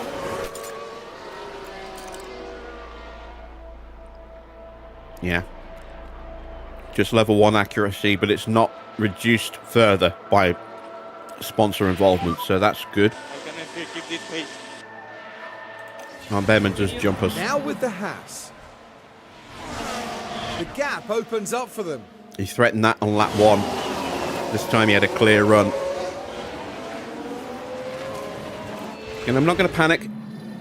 Not going to overreact.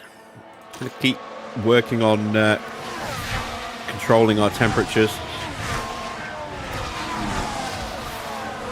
Perez might even get a slipstream to retake the place here. And he has. So Behrman pulled out into clean air to try and make a move on Valtteri, and it backfired horrendously for him. Next guy in front, Bottas.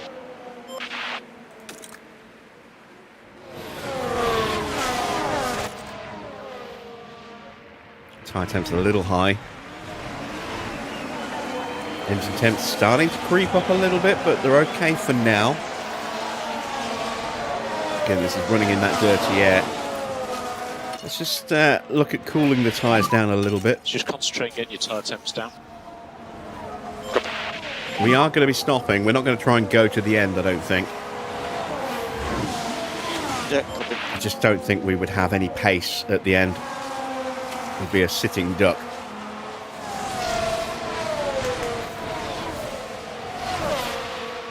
Oh, problem for Alonso.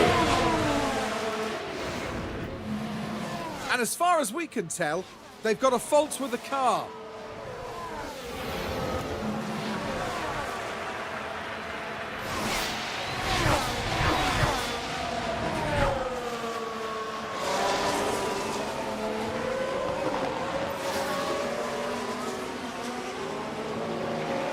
No info on what that fault is, because we got Crofty instead of Alonso.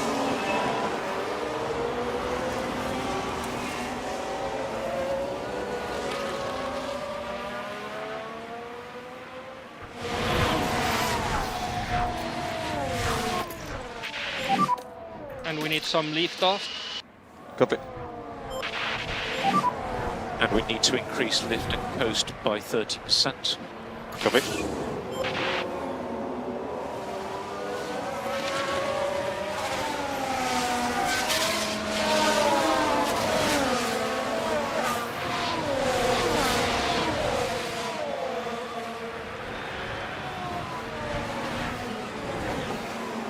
Something always happens when I take a big bite of a sausage roll. Antonelli sets a new fastest lap at 141.3. He's almost 3 seconds behind his teammate, but he's starting to gap Gasly. Oh, we have a yellow flag. Someone running a little wide somewhere. Behrman behind us. But this is what happened. That's... Oh no, that's not quite what they would have wanted. At least he managed to hold position. Hopefully not a sign of things to come.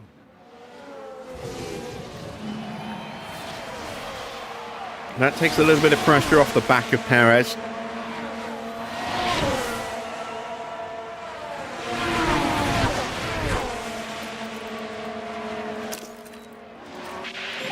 And I think Low push. Colapinto is now probably ripe for an overtake attempt here. Back up. From tyre point of view, we don't think lift and coast is necessary. Copy. We must do lift and coast every lap, or else we may not finish the race. Copy.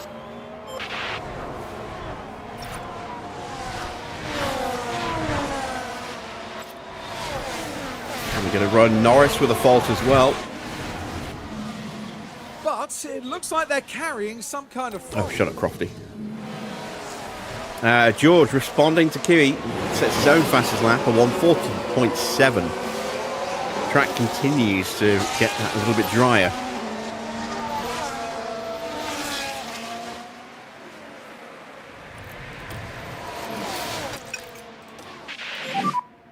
So we need to push.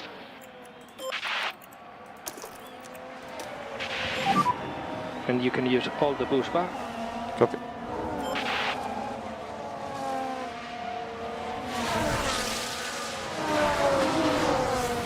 Yeah, Colapinto has now dropped off the back just of the Audis. Thanks to that little bit of extra pressure from Valtteri. Can we convert that? We're so bad through this sector though. It makes it hard to stay close enough to have a lunge.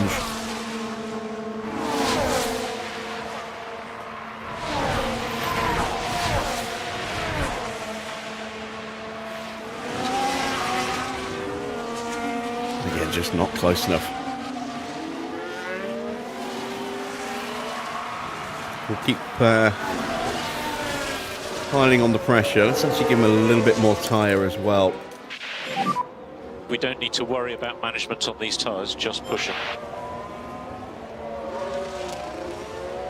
You say we don't need to worry about them, but we are actually burning through them quicker than the prediction.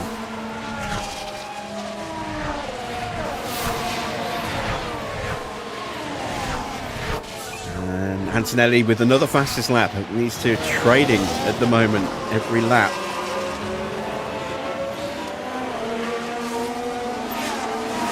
Come on, Valtteri. At some point, you're going to have a speed advantage. He's going to be out of battery somewhere. Oh, a little jink from Colapinto, which we were thinking of pulling out into the inside. Shot that down very quickly.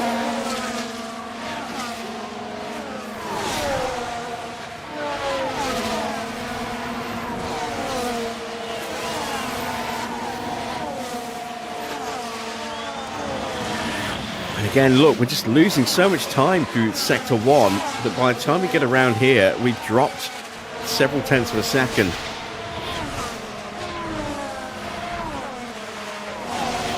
Even with some extra tyre pace, can't keep up with them. I'm going to back off, go back to Copy. doing a little bit of saving. Cool your tyres. Let's ease off on Checo as well. Go back to doing You can lift see and we're coast now. already, burning the tyres up a little bit more And charge button on. from baseline charge button levels. On. Copy.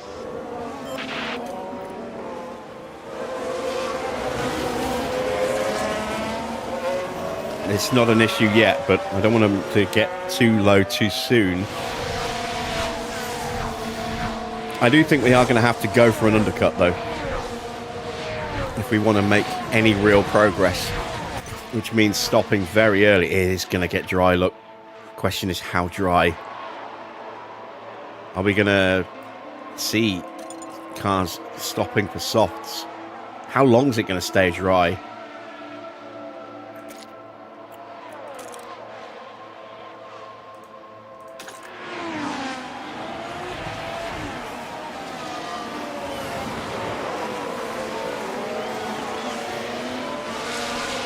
And did we take out too much fuel at the start? Quite possibly.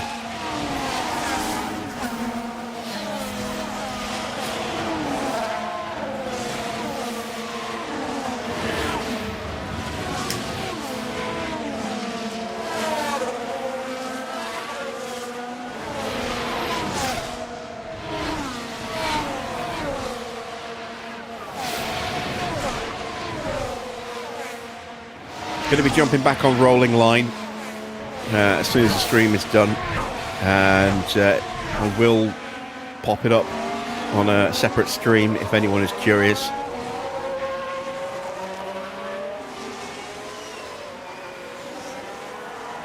I've always wanted to own a really big model railway, and I just either never had the money or the space, or combination of both. At the moment it's both.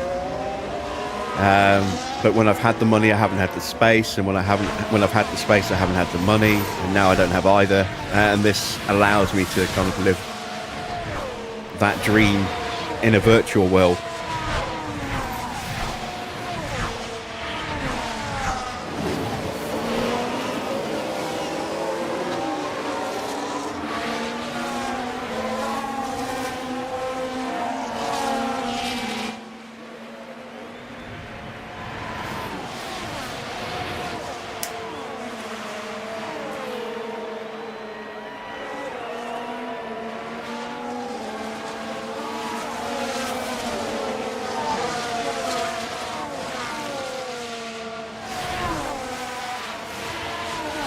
Closing back in on Colapinto again.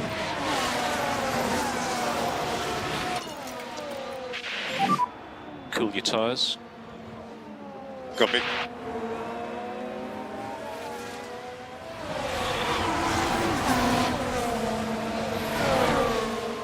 It's the uncertainty at the moment of not knowing what's going to happen here.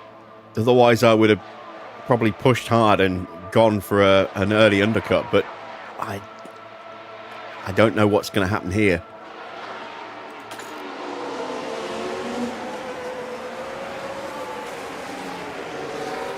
Behrman gets us.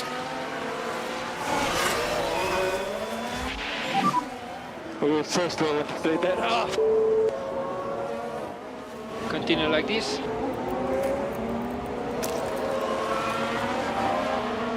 Let's try and punch back to through 1.8 if we can. ERS. Okay.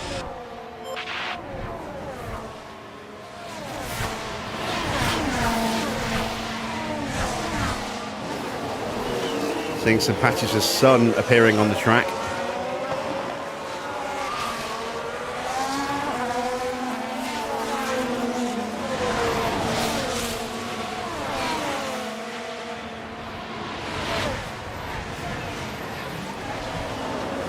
Just keeping an eye on Checo not having a look.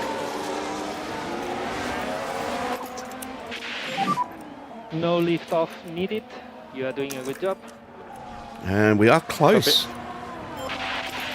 to Colapinto again. Let's try and reapply that pressure and also keep that gap to Behrman. Okay to push harder through 6 and 7 if you can. Suggest that you can reduce the amount of lift and coast. Here we go. We have an opportunity here.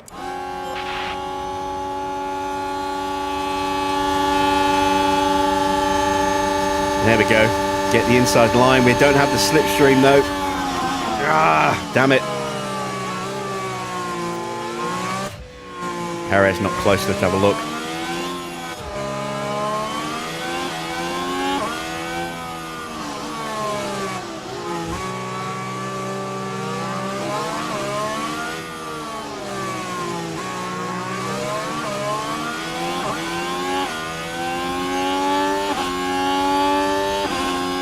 The best thing for us here would be Colapinto pulling into clean air to try and overtake Hulkenberg and allow us to slipstream our way straight past him. It's not going to happen though.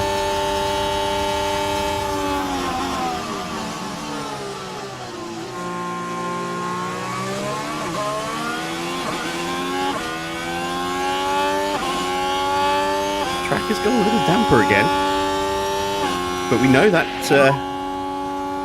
dry period is threatening, looming.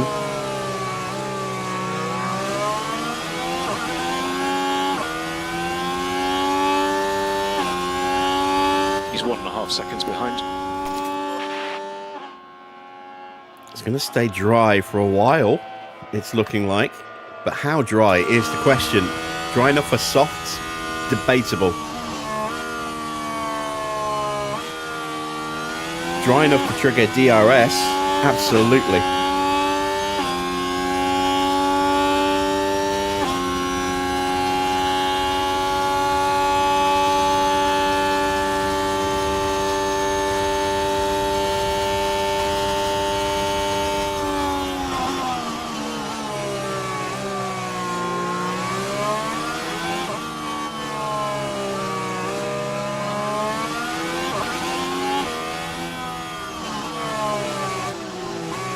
Setting personal best sectors here with Valtteri.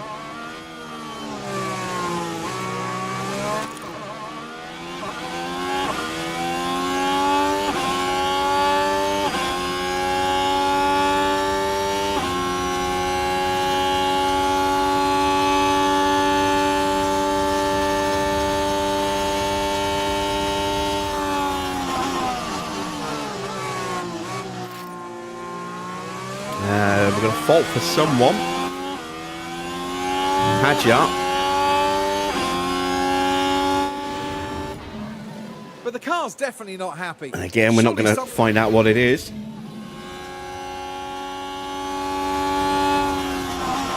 we're out of battery now. Charge on. Copy.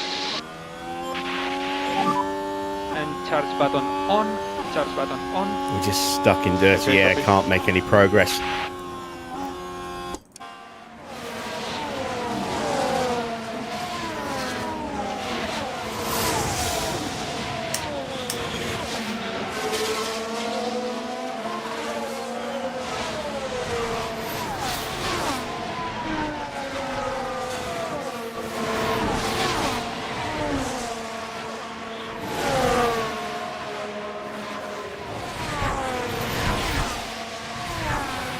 Again, as soon as we stop pushing, all of a sudden Valtteri gets very close. But not close enough to do anything. Ocon gets past Hadjar. And the Mercedes have got a comfortable grip at the front. 3 seconds apart still. Gasly's now 4 seconds behind. Leclerc has backed off. Hamilton's still behind Tsunoda. Norris and Verstappen still as they were. Albon's still there. Sainz up into 10th though. So Williams getting both cars into the top 10. And Max is going to start coming under a bit of pressure soon by the look of it.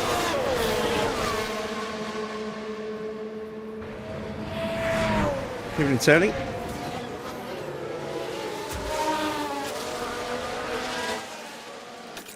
Dry spell fast approaching now.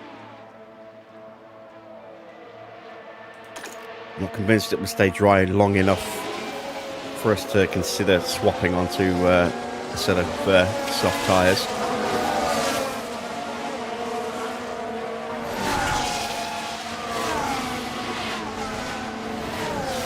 Oh, and here we go. Valtteri is really starting to put some pressure on Franco Colapinto. Again, we just lose ground through the end of Sector 1. And Colapinto's close enough to maybe get a tow from Hulkenberg. My engine temps are starting to climb again. We need to do more lift and coast. Please increase by 10%. Copy. And we need to Evening, increase Razor Edge. lift and coast. Okay. It's the Miami Grand Prix, yes. We've already had the sprint. Now we're on the actual race itself.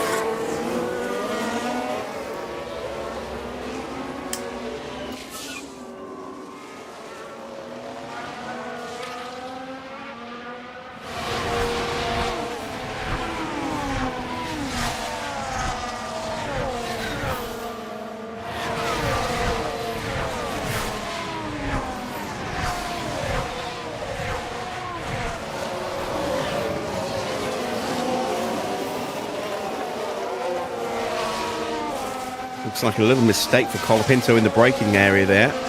It's dropped him away from Hulkenberg and given Valtteri another chance to get really close again. Will you have a look? No. DRS is about to switch on.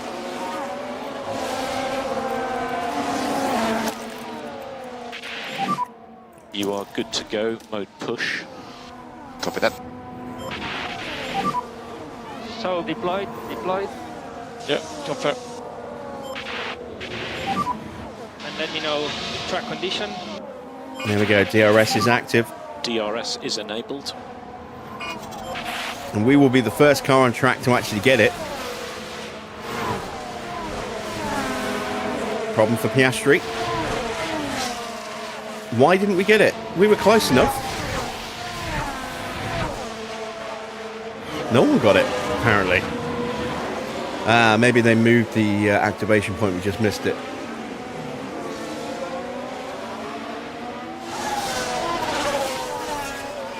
Who are my drivers? Yeah, Valtteri and Checo.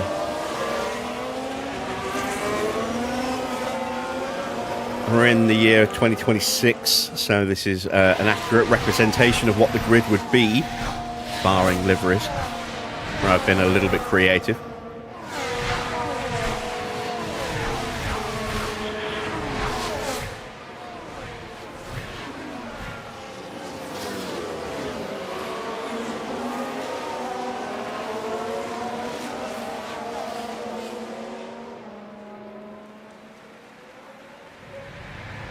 And again, no rear wing opening up.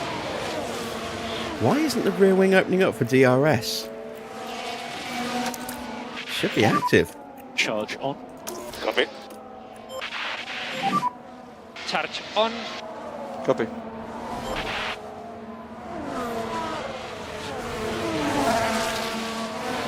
I think we might have found ourselves a bug.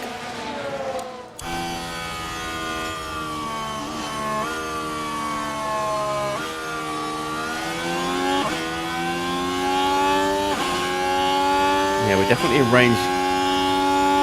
Colapinto is questionable. Ah, there we go. Wings are It does open. have DRS on you. Copy that.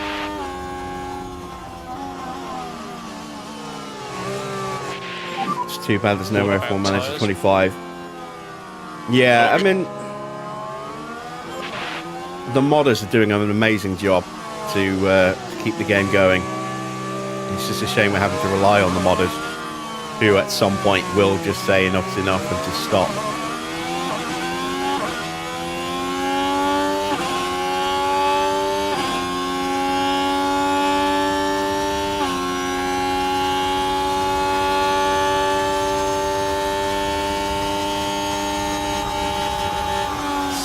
All right, I'm going to pause for a second as we have a little lunge. Yeah, it's not going to be dry enough to make that switch. It's dry enough right now, but it's going to get wet again too quickly.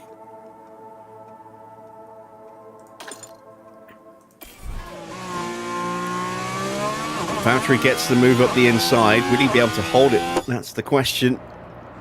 We've given Colapinto the DRS now. All good. We're P18 now. The car in front of you is Nico.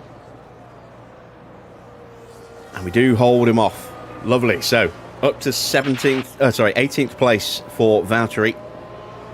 Chance to try and move forward a bit now.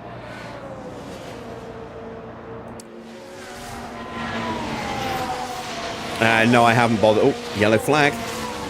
Is it someone running wide in front? Hadjar, I think. Yes, Hadjar making a mistake. Let's have a look at that. It's the Red Bull driver. Oh, and they need to be watching those track limits. And they might want to take a look at the floor This of is the out to car there, Bortoletto. because That gets won't do Hulkenberg any right good. up behind him, and also us up behind Hulkenberg. Do I have F1 25? No, I don't. I've got fatigue with that series now.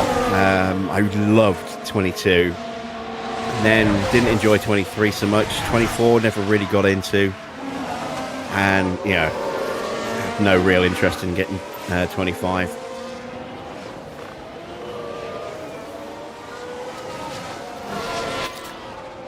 But I am going to go for an early stop here. Let's start to use up these tyres. We are going to go for that undercut. Okay, Kev, if there's anything left in the tank, let's go for it. And try to increase pushing status.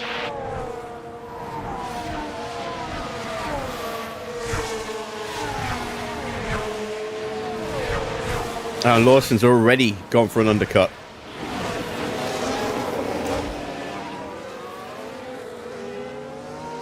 The Kiwi having the same idea as us. Let's see, is he actually going to gamble for soft tyres? It'll be a massive gamble, and he is, I think. Oh, actually, I don't know. That's the inside rim. No, he has gone for another set. Yeah, it's the right call.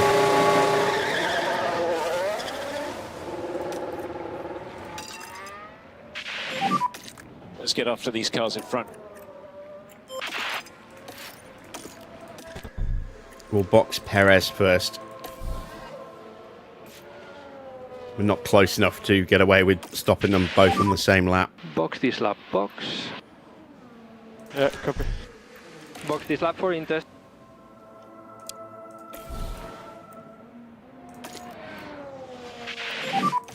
Box this lap. Okay, box. We're going to box sprinters. It'd be nice if we can get past Colapinto here. Behrman's already jumped him. He's having a look. Didn't have the slipstream though, that Colapinto did, so we couldn't get alongside in the braking zone.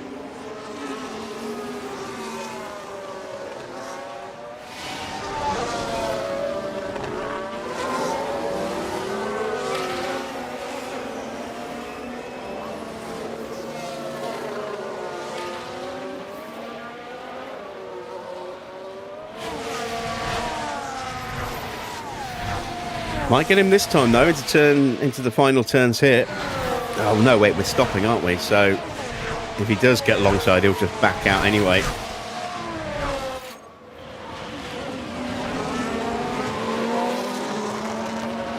See, Lawson isn't that far behind. Oh damn it, Colapinto's boxing. Right, can we do a better job in the pits? We're earlier in the pit lane, I think, so we might... Oh no, we're just behind them, so yeah, we're probably not going to get the jump here.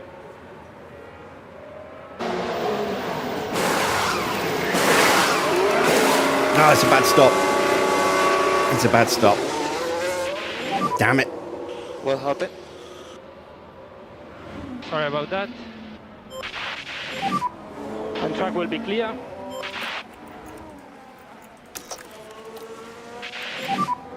Load push. Yes, copy. So, those tyres going to the end of the Grand Prix now. Try to take care of these tires. Yeah, copy.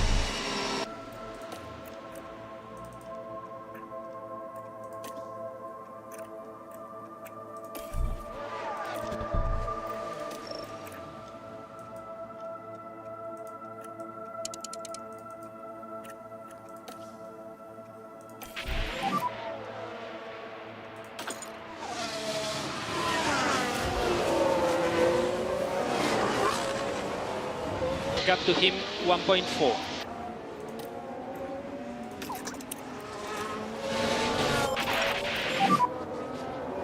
Be nice to get a move on Hulkenberg for the extra confidence we do before we stop.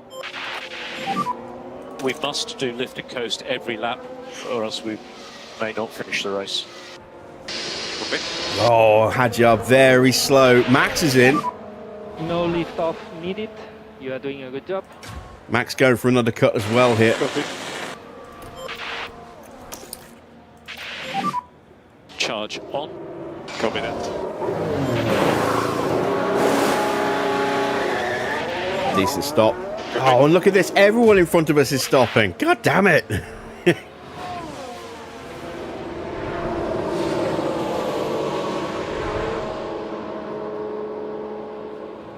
So Hadjar will get out the pits ahead of us. We might get out in front of Hulkenberg though.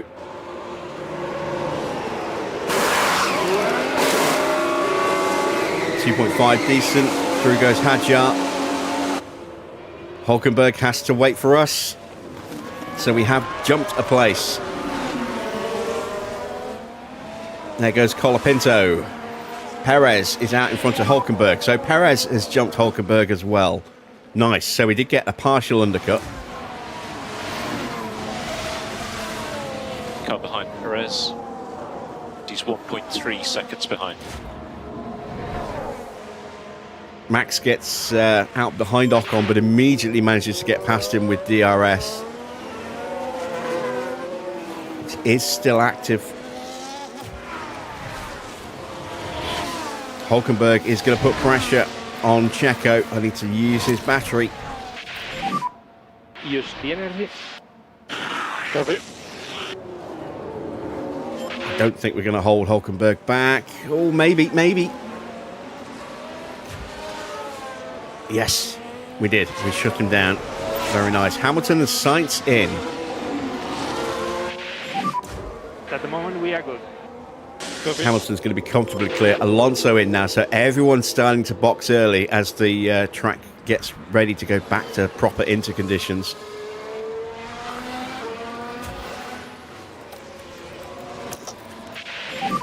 We're going to lose the DRS very soon. Everyone's starting to box.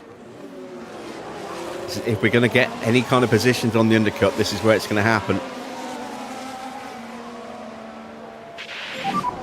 Tight ends are good. Copy. It's going to be tight. It's going to be very tight. There you can see Behrman, he's coming out. Or is that Ocon? I'm not sure it's Ocon. We jumped both of the Haas drivers. Well, I think we were ahead of Behrman. But we jumped Ocon.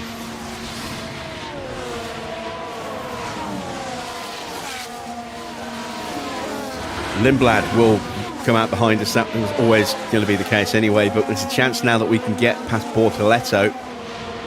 Max has already pushed up and caught and passed him.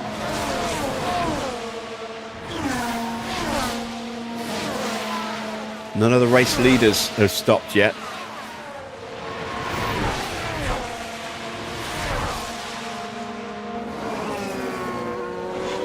It's Hulkenberg having another look at Checo.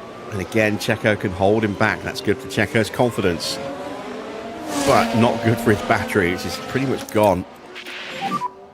Charge button on. Can I get DRS on Colapinto? Nope, it's gone. Charge. Ah, damn it. But we've made a couple of places. Here we go.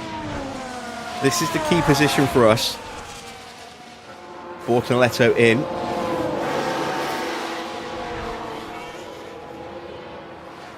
And there you see Albon and Piastri exiting to rejoin. Evening, Jordan.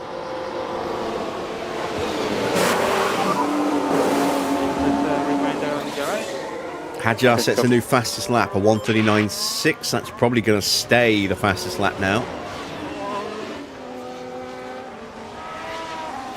Oh, we couldn't quite get him.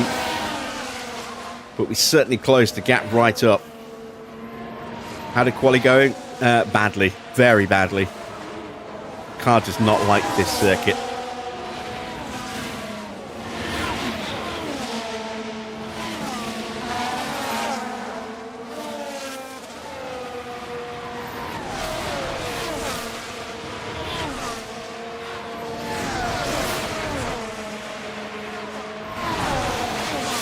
So Lindblad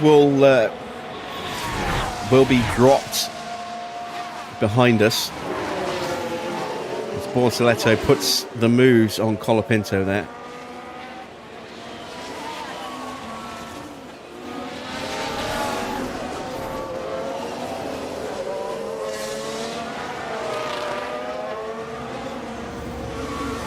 Hey, I'm not a big fan of the Miami circuit. I love COTA. COTA's amazing. And I kind of like Vegas.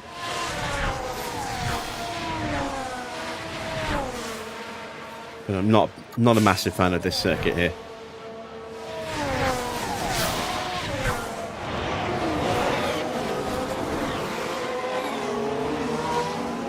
So now it's going to be all about protecting our tyres. As Alonso actually sets a new fastest lap, a 1:39.6. You're Canadian and you can't stand Montreal. Oh, Montreal's an amazing circuit.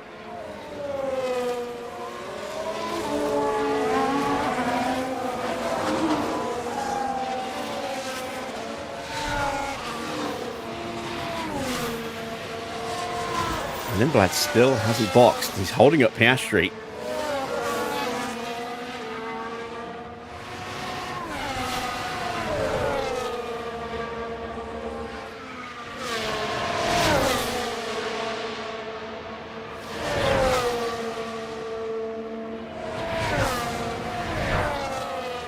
Looks like Oscar's finally going to get through. Up the inside. Yeah. Easy as you like.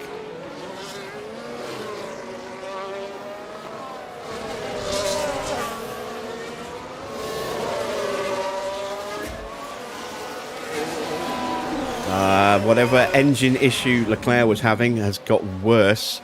Quiet, big vibration. That's just down to wear rather than a specific fault.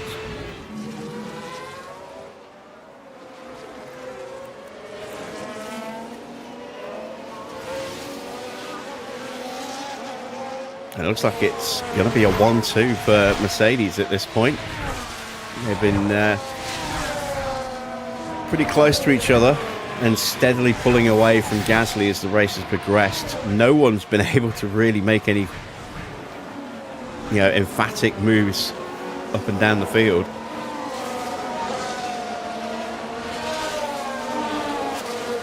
And none of the race leaders have stopped yet. What's Hamilton's pace like now that he's in clear air? 1:39.7 last lap. See what he does at the end of this lap coming. He's definitely going to jump Tsunoda.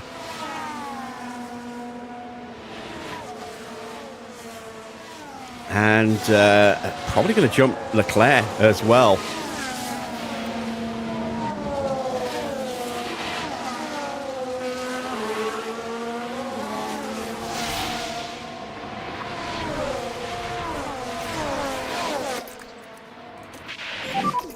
And we need to increase lift and coast by 30%. Copy. And take care of the tires in high speed. Yeah, copy. Which tracks in particular, Jordan? We need to do the full management on this set. Because this may dramatically change how I think of you. We need big lift off. Yep.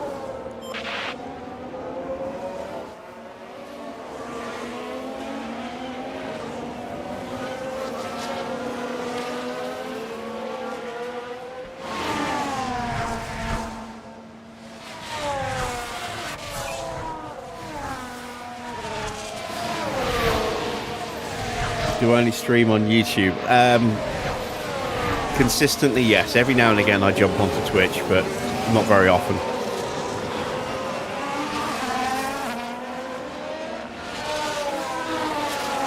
I am going to throw Rolling Line onto Twitch after this, rather than staying on YouTube.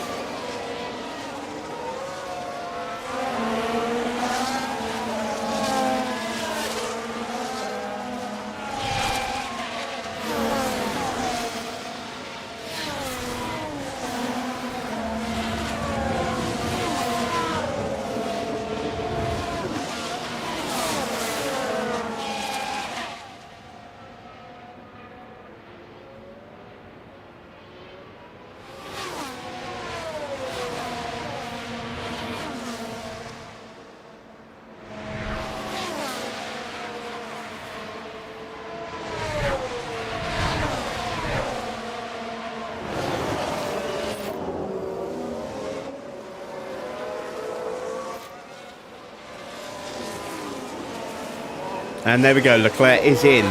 So, is Hamilton going to get past him? Might not, actually. I think Leclerc is just going to stay ahead.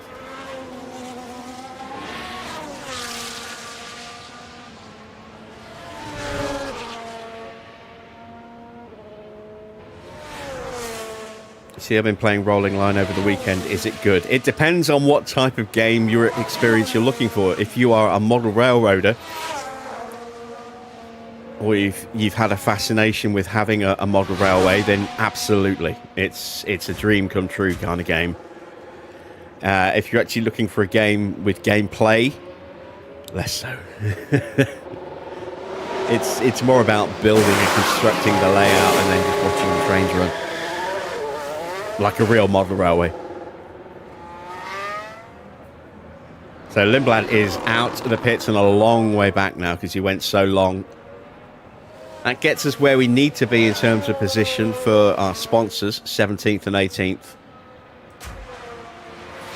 Gasly's in.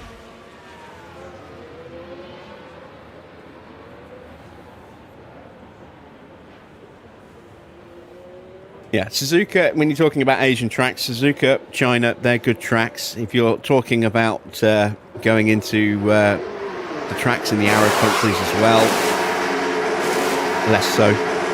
Not a massive fan of Losail. It works well for bikes, doesn't work quite so well for cars. Not really a huge fan of Abu Dhabi. It's better than it was, but it's still kind of tame. Bahrain is a decent track, but it's old now, and it's not a particularly exciting track. That's one I wouldn't mind seeing rotating. And Jeddah is has its moments, but again, it's one of those tracks that, you know, I could quite happily live without.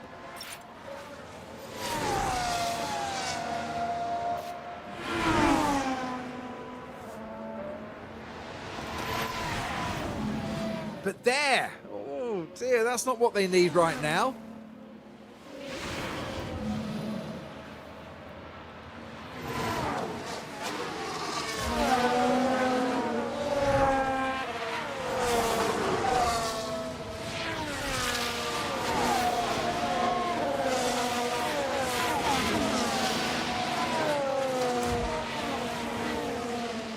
I like Singapore because it generally throws up an interesting race.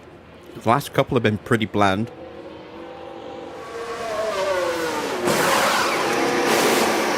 It's definitely better for the removal of the double chicane in the final sector. Not sure about the addition of DRS in the final sector.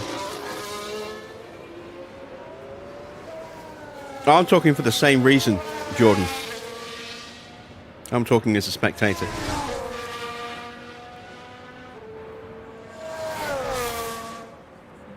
So Russell gets the undercut and Kimi. Not that he really needed it, but that, if Antonelli had got the undercut, that could have made things interesting at the front.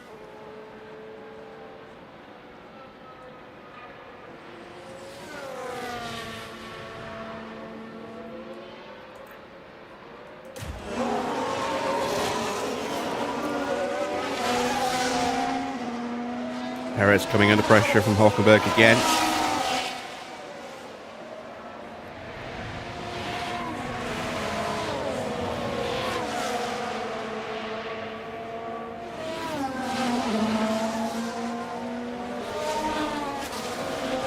Biggest problem with Formula One at the moment, though, is just the size of the cars. They're too big. Tracks that used to be really great for racing have become processional because there's just no room to get past because the cars are just too damn big.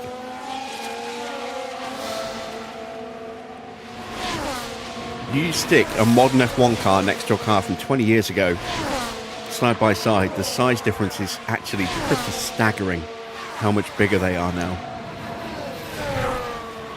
And you go back to the 90s, it's even more pronounced.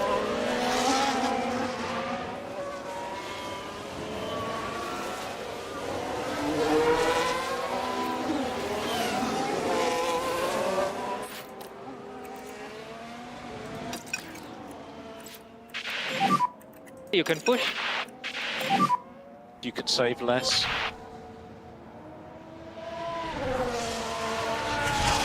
'26 will be smaller, but not massively. They're still big cars.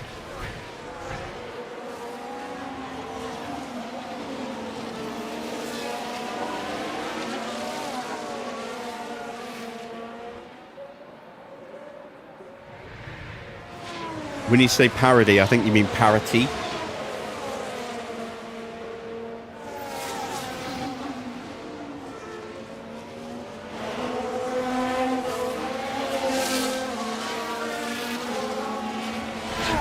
I don't I don't mind there being, you know, a team that is strong. You don't want to have a spec series. You want to have teams at different levels, because then there's movement, you know, within the teams. Some teams will have their hot period and they'll be very, very strong for a period of time, and then they'll cool and other teams will start to come to the fore, and you want that. When you've got a spec series where everything's equal, it's dull, I think.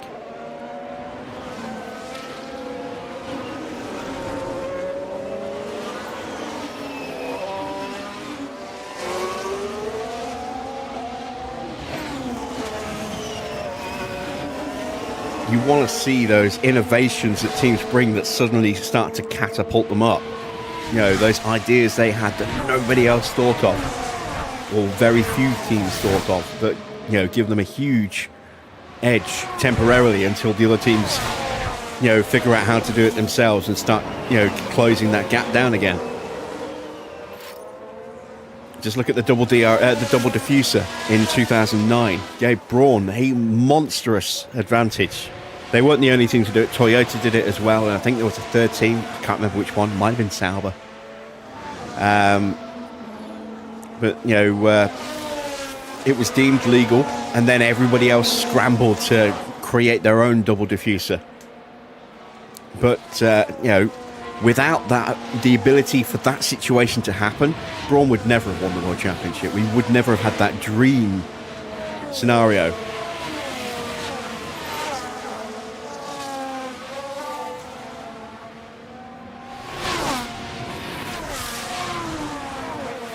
Well, the budget cap stops, you know, a large amount of being able to outspend other teams. It's not like in the yellow flag. What do we got? Is that a McLaren? Single yellow. No, it's Colapinto. Yeah, copy. Just saw him Now dropping let's down take the a order. look here at turn 10. Oh, he was ahead of us as well, so that's given us an extra The wheels place. just lock up there. Oh, that's a But that is just the big risk lock you up. take. Straight into the later you runoff leave zone. it.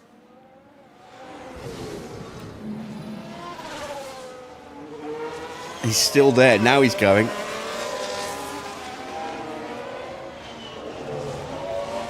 It's not like the late 80s when McLaren would have an engine for every single session. They would have engines for practice, they would have a quali engine and then a race engine, and then it would be a brand new race engine the next weekend and a brand new quali engine. You know, it's a whole different animal now. Finances are a lot more balanced than they have been at any previous point.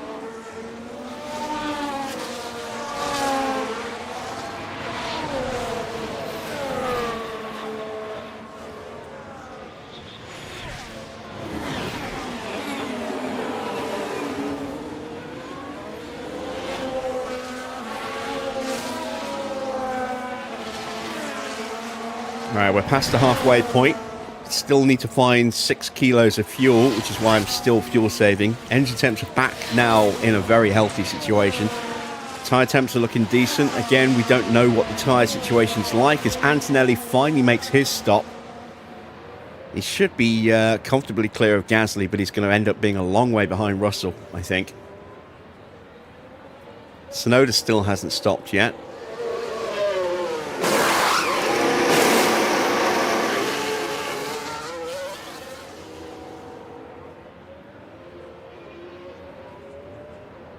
I don't believe the cost cap's changing with the new regs, no.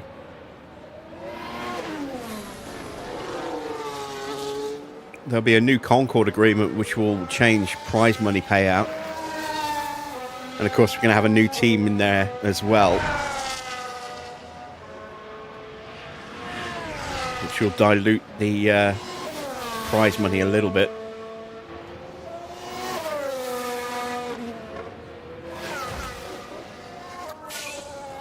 Oh wow, we're close to another period of DRS, look. Very brief little potential window here. Yuki still hasn't stopped. And he's going to drop a lot of places here. He's going to drop behind Leclerc. Hamilton's closing in on the back of his teammate just in time for that potential DRS activation. Might get him even before that even happens. But assuming you need about 20 seconds, then yes, Tsunoda's going to drop way down the order.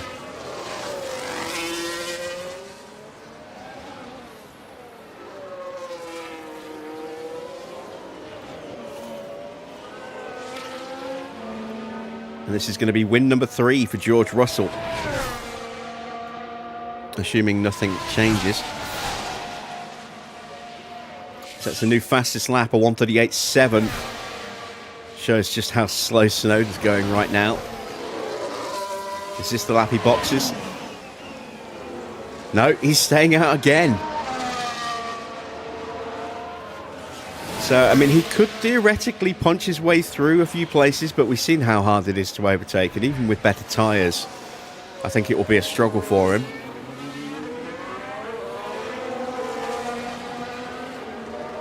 Unless the rest of the field, I mean, he may even be trying to go to the end. We don't know how badly his tyres are worn. He might try and go without stopping. Oscar with a new fastest lap now. 1:38.7.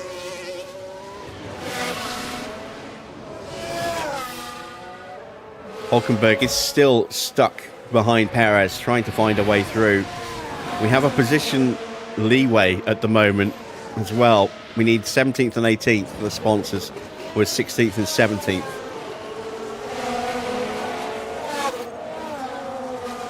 Oh, now Hamilton potentially has an issue as he's side by side with Leclerc.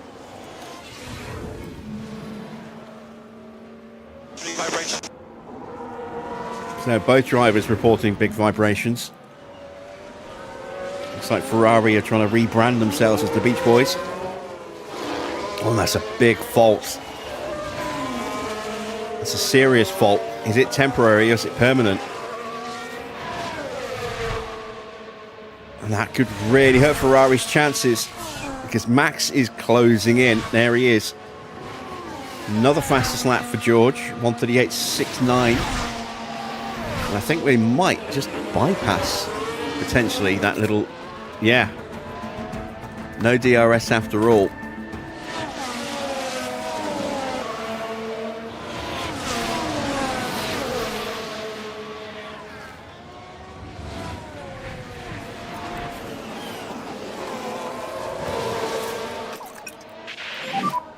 We don't think we need any lift and coast. Just up our pace just a little bit. No lift off needed. See if we can start to close back down on Bortoletto. Copy.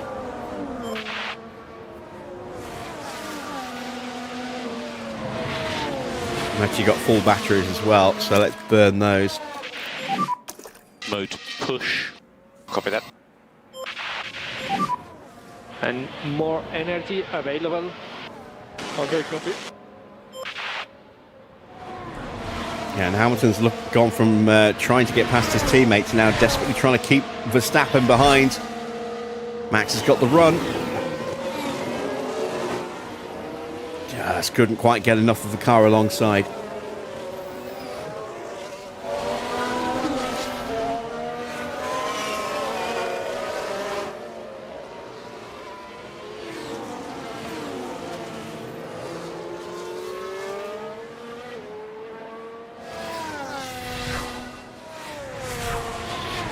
Tsunoda is still out there. I'm starting to think he might be trying to go to the end, you know.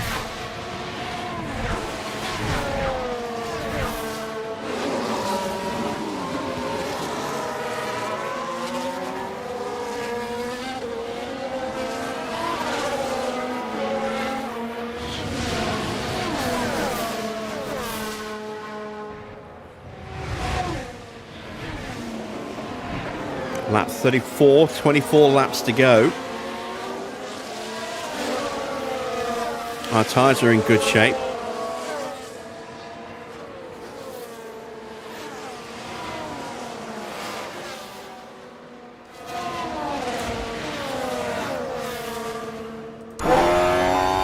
And now Norris is right there as well.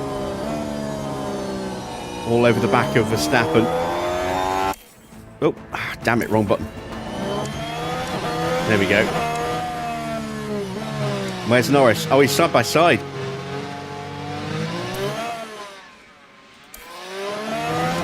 There we go. I keep pushing the wrong buttons.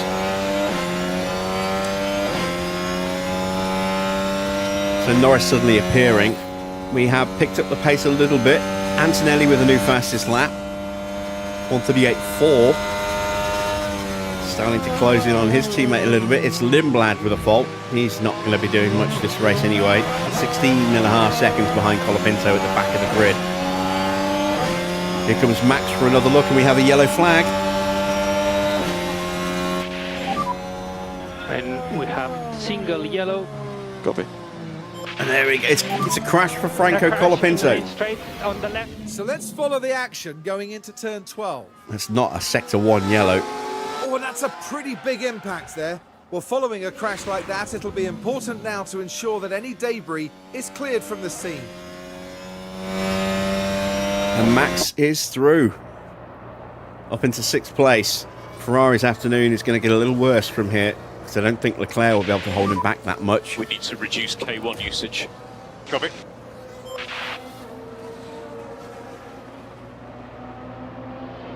Although Leclerc is looking to try and get past Yuki here. Colapinto's in the pits. No doubt that's for a change of tyres. Maybe even a change of front wing. Can't do anything about that big hole in his rear wing though. And Norris gets past Hamilton. It's just a new set of tyres. Yep, Norris is through. Leclerc is through on Tsunoda. And this is where Yuki's going to start going backwards. He should have stopped. He should have stopped a lot earlier. I wonder if we might see other teams make a second stop. I am out of battery again. Charge on. At least I am with Valtteri. Haven't really made any impression on Bortoletto, who himself has been pushing up to the back of Lawson.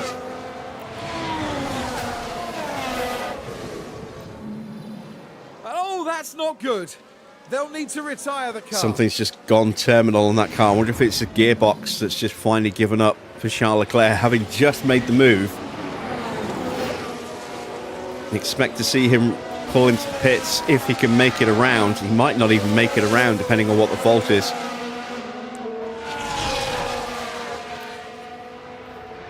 I'm going to keep an eye on the rear of the car, just in case we suddenly see a huge plume of smoke start to belch out.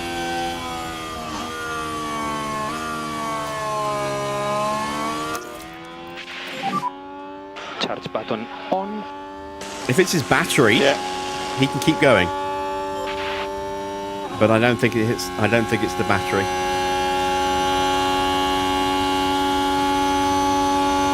I think it's the gearbox. You can see Tsunoda just closing up. Poor acceleration out of that Ferrari. I think it's the same issue that Hamilton's got. He's down in 8th place now and losing a lot of ground. Could we see a double retirement from Ferrari today? Watch how quickly Max pushes up now that he's past Tsunoda.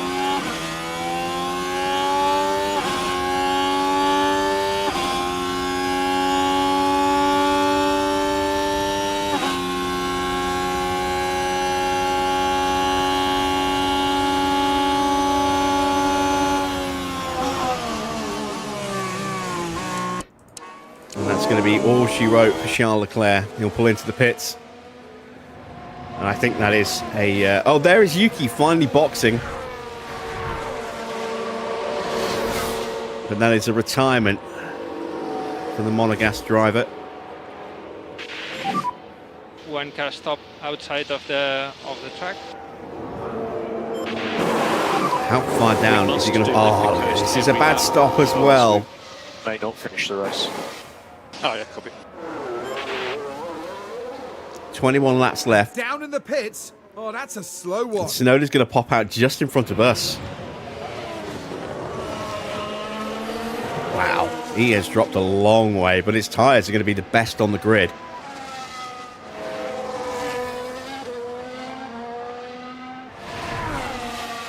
Ocon with a fault now. Everyone's car starting to fall to bits.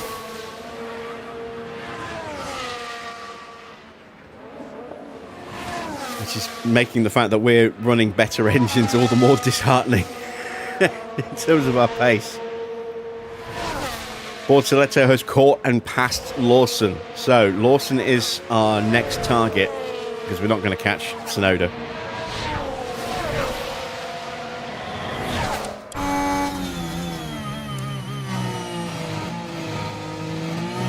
Yuki will go flying through here in a second. At least we have a little bit of breathing room behind us now.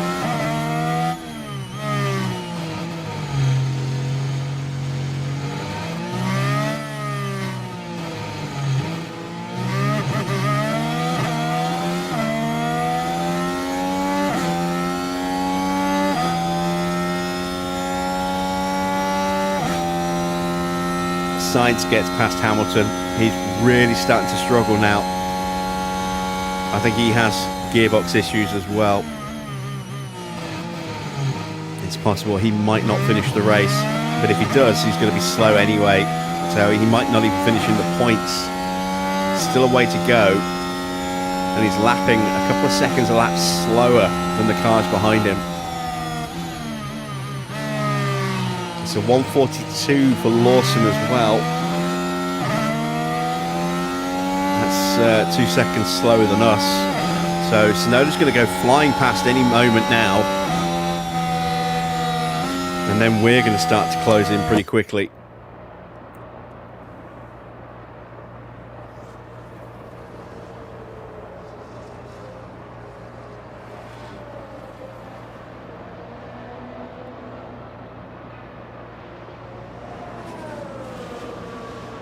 See Yuki just trying to just get his nose alongside.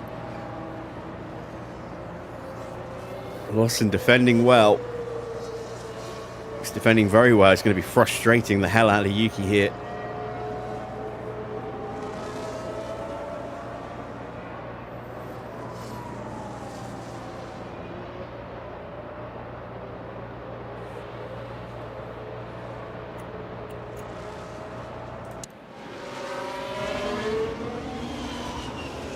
And there's Valtteri. And there's Checo. So I said the target, could be on for, 12th, 13th. I think that is very much an achievable target, 13th. Actually, no, not 13th. 14th is a very achievable target. But I thought we might get there with Valtteri. We're going to get to 14th and 15th by the look of it. And if Hamilton retires, then that's another position gain for us. We're going to have to do it with retirements. We don't have the pace to get 12th, 13th, 14th without them.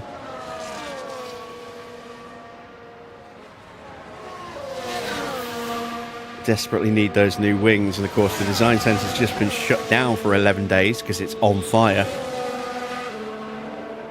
Some things never change.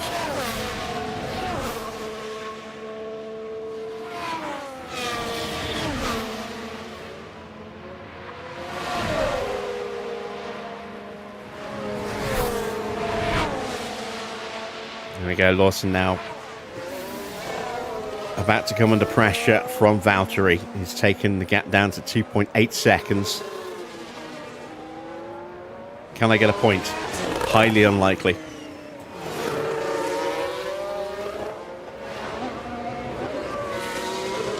$18 laps to go, and we're just not showing anywhere near the kind of pace we need for the top 10.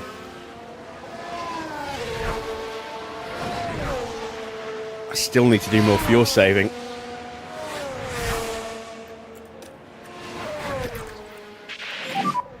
Go back to doing lift and coast now. Copy. And we need to increase lift and coast. Copy.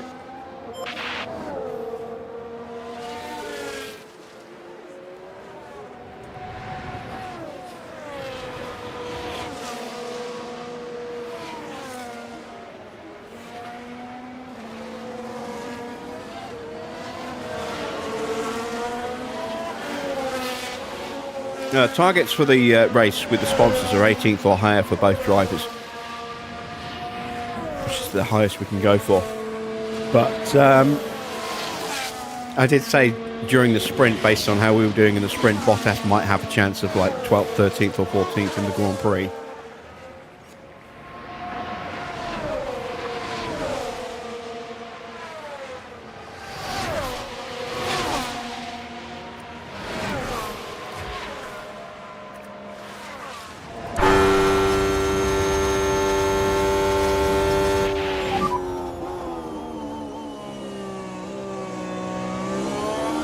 Lost 1 second in front of you. There's progress to be made.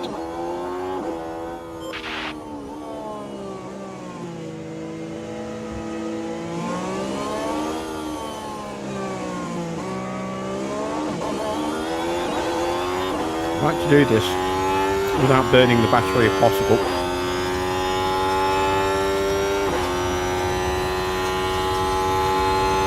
Max and Norris fighting over 4th. Both Williams have got past Hamilton. He's down to 8th. And he's only 5 seconds away from the bottom of the points.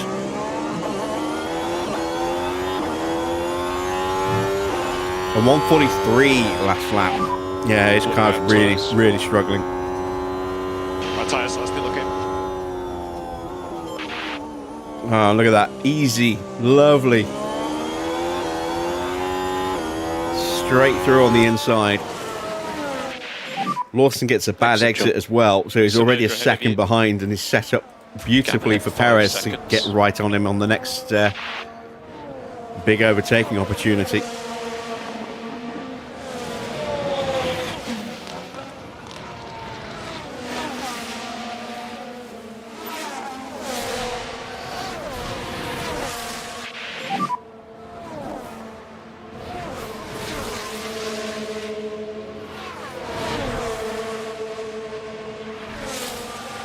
Race is long.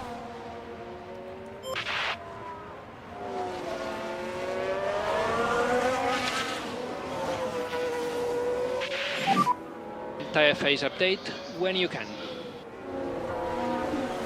Yeah, tires are good.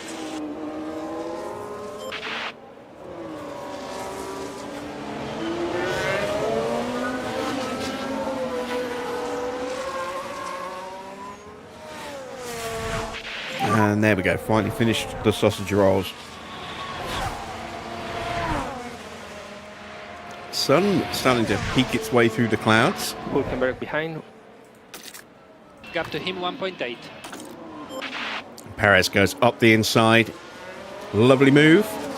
And it's 14th and 15th, and Lawson into the pits. So, Continue like this. are we going to see pit stops from anybody else? Is Bottas.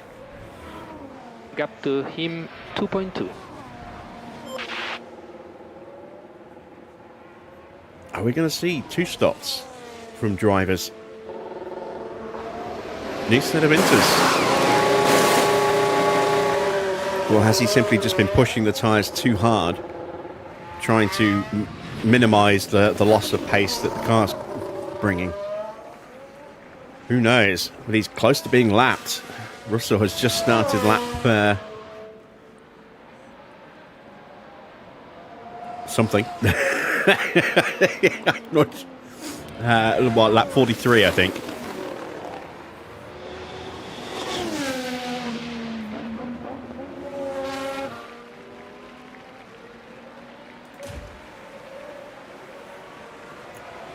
Yuki's got himself back up onto the back of Gabriel Bortoletto.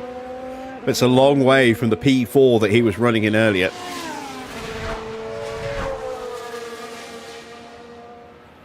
Let's see how easily he can try and scythe his way through the field. I mean, he's got a car that's been running well. He's got so not brand new, but much, much better tyres. Theoretically, he should cruise on through, but who knows? Oh yeah, another sneak attack at points if other cars make a second stop. If they don't, it's not happening.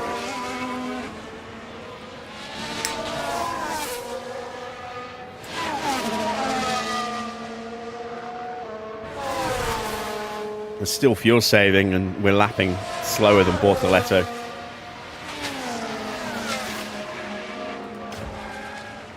Perez coming under pressure from Hulkenberg again.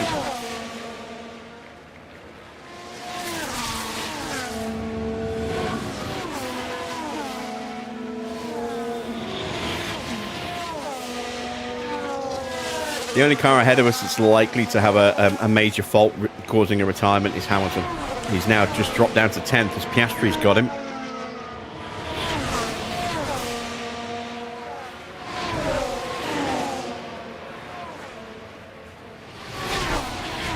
Another lap down for George. He's now on lap 44. He's already lapped Colapinto and Lindblad.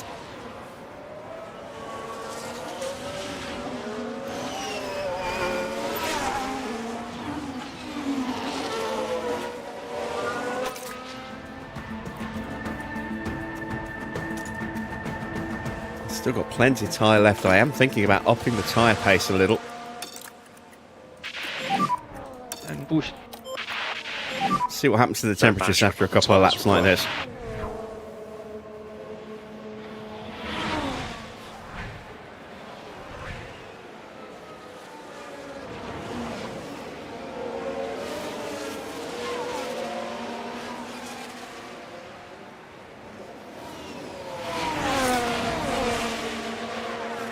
On reflection, I did probably take too much fuel out, but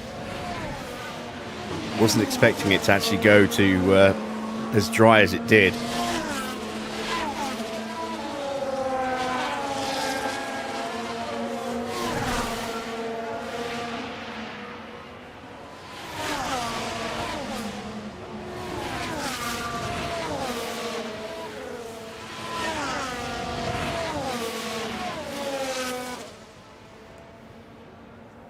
On the plus side, though, the fuel saving has been able to keep our engine temps under control. They did start spiking a little bit in the early stages of this Grand Prix, and then when we started saving, brought them back down to a controllable level, and now they're perfect. So this is putting less strain on our engines.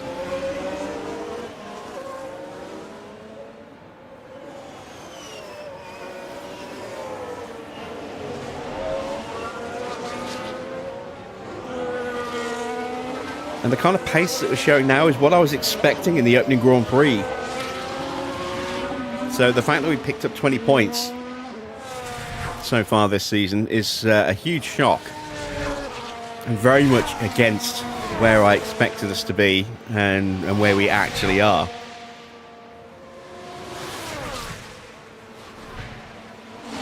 But we do seem to have a better chance of actually scoring points when it's dry compared to when it's wet. Our drivers don't fare amazingly well in interchangeable conditions.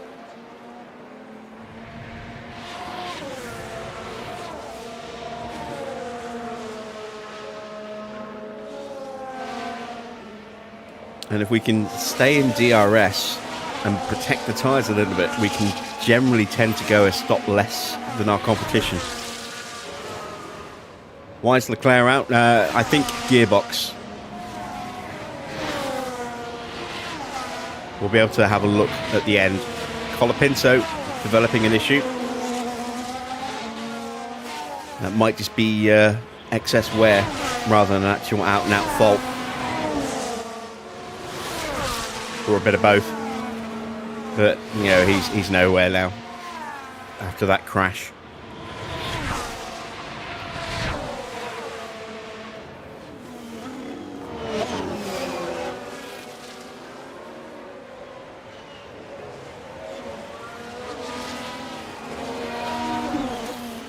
Not far from being able to actually stop fuel saving altogether. Tyres are getting a bit too hot. Let's turn those down again. Get those tyres temperatures down. And we have another yellow flag. A safety car or a VSC right now would be very interesting. So It's a crash for Ocon, who is behind us. So that doesn't help us.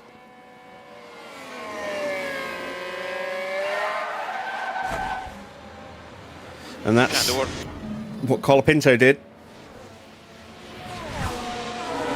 Punched the hole in his wing. And that's exactly what's happened to Ocon. So his race is toast.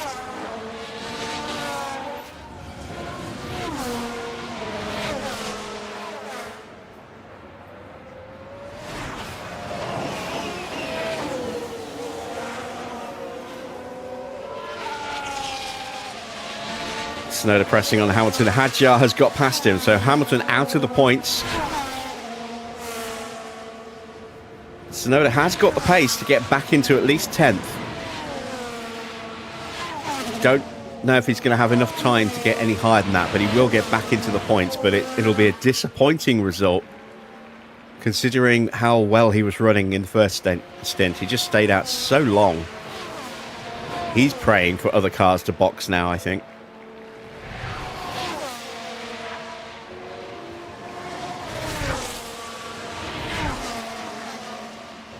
And he might not even have been able to challenge for that point had it not been for Leclerc's retirement.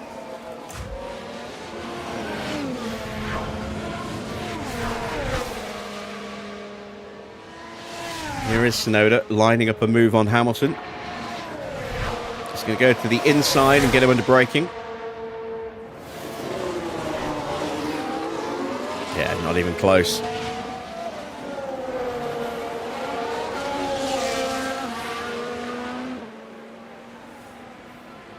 Bortoletto might get Hamilton at this point.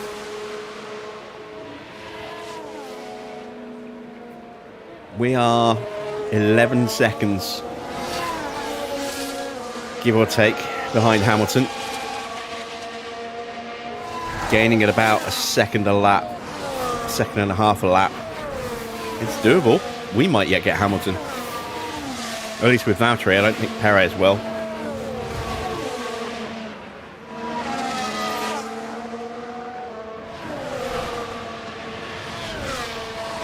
To the final 10 laps for the leaders. George is 6.5 seconds ahead of Antonelli. So Antonelli's really brought that gap down, because he was 10-11 seconds behind at one point, but he's still too far back, I think, to really challenge. Currently holds the fastest lap, but there's no bonus point for that. Gasly back in third is pretty secure in that. He's not going to catch Antonelli, but he's not going to be caught by Verstappen.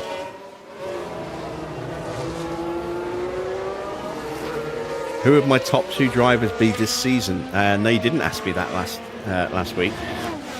I would have to say Hadjar, and then it's a toss-up between Piastri and Bortoletto.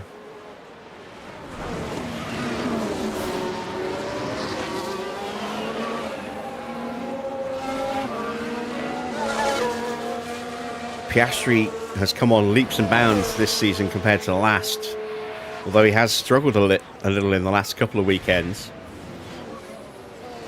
Hadjar has just been phenomenal this season after, that awful DNF at Australia where he didn't even, complete the warm-up lap. His season has just come on in leaps and bounds. He is easily Rookie of the Year. Bortoletto's had a really strong, if unspectacular season in that second Sauber as well.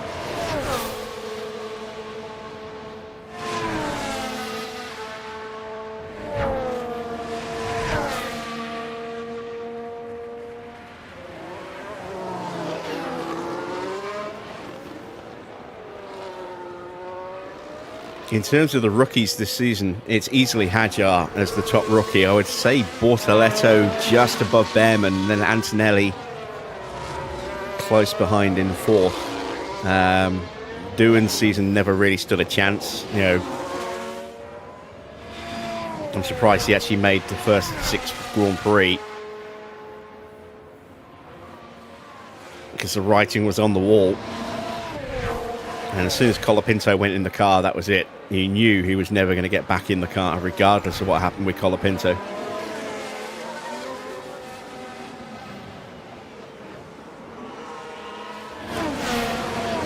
Yeah, Bortoletto is too quick for us.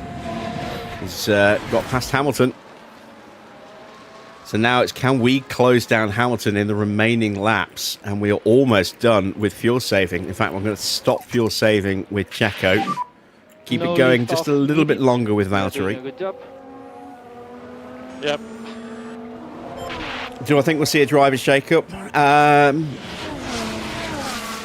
Not a major one.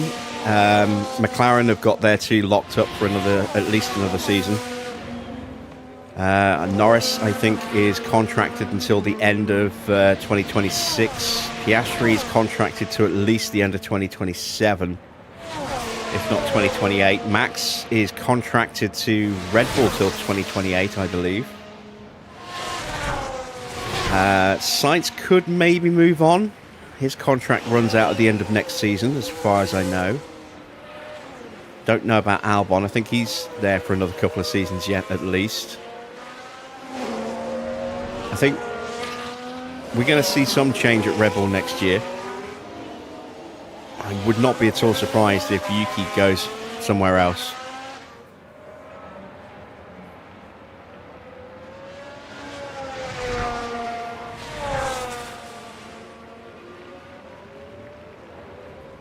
Sainz has been a bit of a suitcase. You'll have to explain what you mean by that.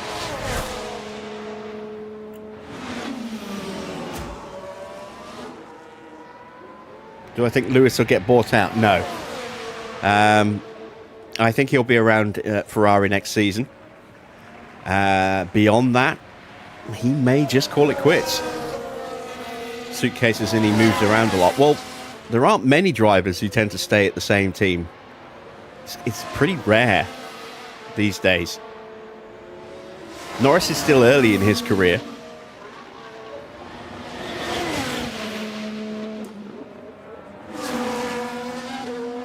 Max has always been in the Red Bull Academy, but he's moved teams, kind of. Hamilton has moved to his third team. Russell was at Williams, now he's at Mercedes. He could well move on to another team at some point in the future. I wouldn't be at all surprised if Antonelli continues to improve if he doesn't get Dieghi from Ferrari at some point in the future. Charles is on his second team, but I wouldn't be at all surprised if Charles eventually loses patience with Ferrari if they can't sort the car out and move. Valtteri was at Williams, then he went to Mercedes, now he's going to be at Cadillac. That'll be, he was at Sauber as well, so that'll be his fourth team next season. Perez started at Mercedes, then went to, I think, Sauber. Then Force India. I'm not sure about the Sauber, but he definitely went to Force India, which technically became a separate team with Racing Point as Colapinto gets lapped.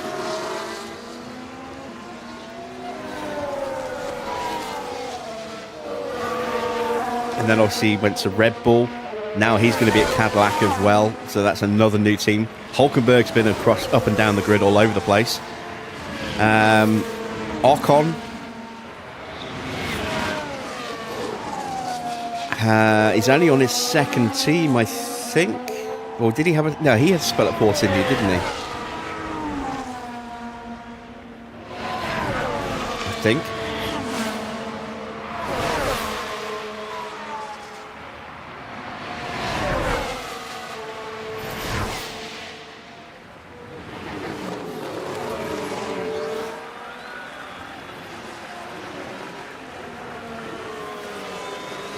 Alonso has been to what? He started at Minardi, then went to Benetton. No, sorry, Renault. They were Renault by that point. Went to Renault.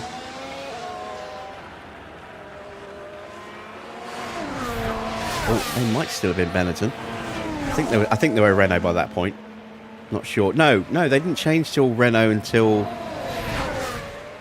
I think the late 2000s, so they would have been Benetton. Then McLaren, then to Renault, then to Ferrari, then back to McLaren, Now to Aston. So technically he's on his 7th team.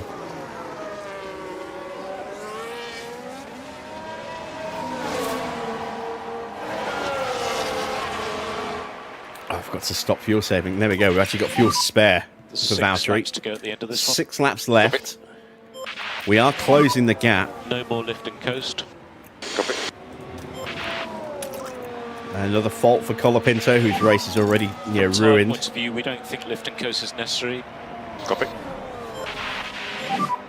Let's pick up the pace.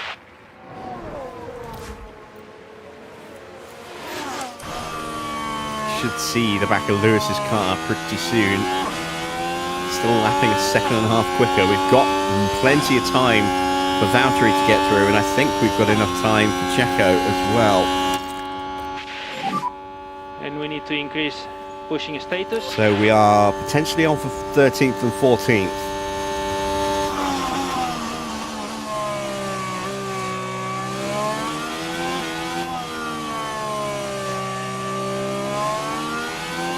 Albon's on his 3rd team at the moment.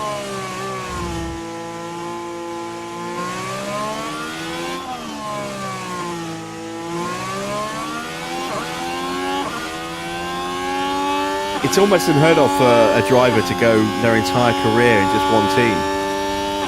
I mean, you look at some of the true greats, and they've all had multiple teams in varying degrees. Hamilton, as I say, has had that great early success with McLaren, but they dropped in performance dramatically. So he went to Mercedes, and he spent years at Mercedes. Racked up multiple championships there, but now he's at Ferrari, so he's on his 3rd team. Even Verstappen has had a team change, even though he's been he's worked for the same company as such. It's 2nd team. 5 laps. And there we go. That is a retirement for Colapinto. Did he actually pull in the pits? Yes, he did. He should have done that a long time ago. Michael Schumacher, broke in with Jordan in 1991 for 1 Grand Prix, then went to Benetton, and then won 2 World Championships with Benetton, went to Ferrari, and then won 5 more championships with Ferrari, and then came back and had a cameo season for Mercedes.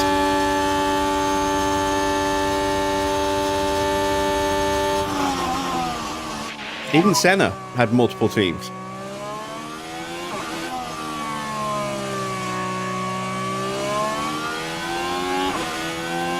Okay, let's You've got to start somewhere, and it's extremely unlikely that the team that gives you its debut is going to, be a top team that's going to stay a top team for the rest of your career. So even if you stay with a team that gave you your debut and you're very successful, at some point they're going to fall in performance, and someone's going to come and knock in with a big money contract, and you're going to move on somewhere else. Like we saw at Hamilton. Debut for McLaren, won his World Championship in the 2nd season, missed it by a point in his debut rookie season, which would have been an amazing achievement. 4 laps to go at the end of this one. Copy.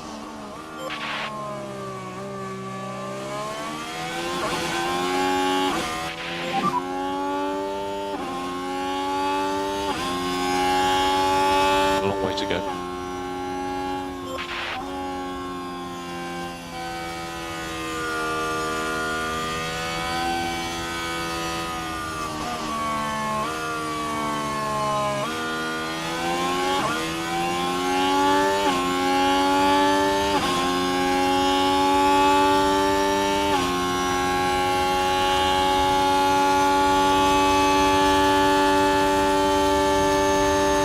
We have a run. Not quite close enough here, but we should get him into the braking at the hairpin.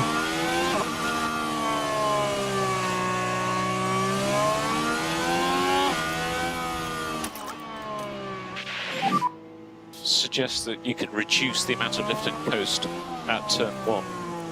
Yeah, copy. And try to cool down the tires as much as possible. Yeah, copy. There we go. This is the run. Hamilton 0.4. Come on, pull out, pull out, pull out, pull A out. long way to go in this race. Ah, couldn't quite get him.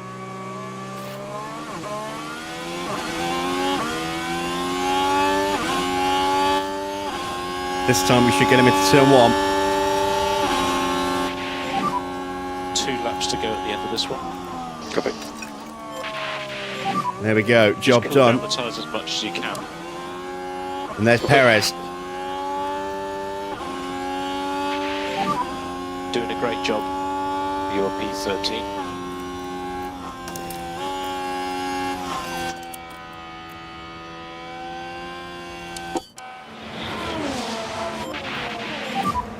Charge on. Copy.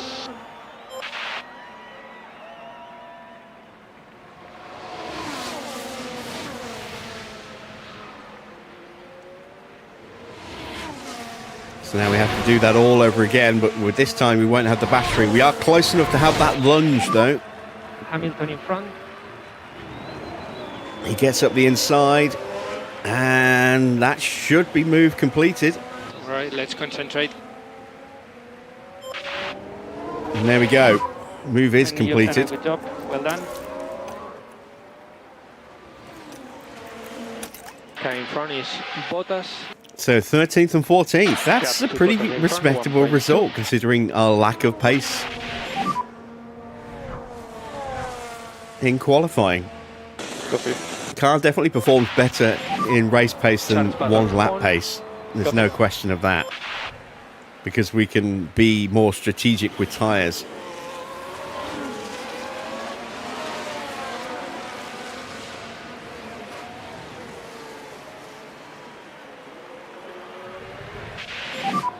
Two more laps. Yeah, copy. And there we go. Hamilton already dropped down to 15th and a second and a half behind Perez now. Ferrari is going to go the distance, but only just, it would seem. Next car in front, Bottas. And gap to There Bottas is in front, Russell, 1.4. just a few corners behind us on track on his Continue, final keep lap. going. We'll stay on the lead lap. We're not going to get lapped unless we have a major mistake somewhere.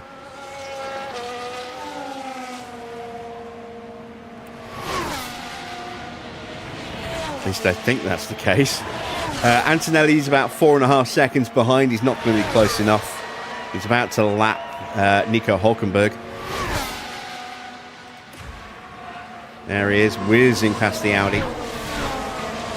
Russell coming up to lap Lewis Hamilton. And you have to imagine he'll take some not insignificant amount of pleasure from that.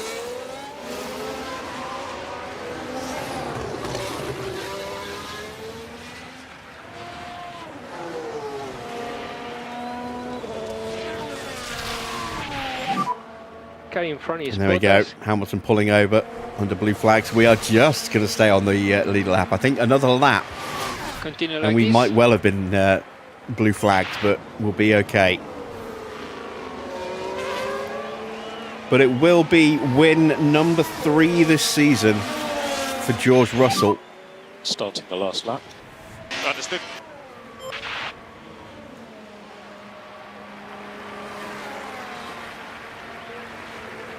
Russell wins it! First over the line. And coming in first, it's George Russell.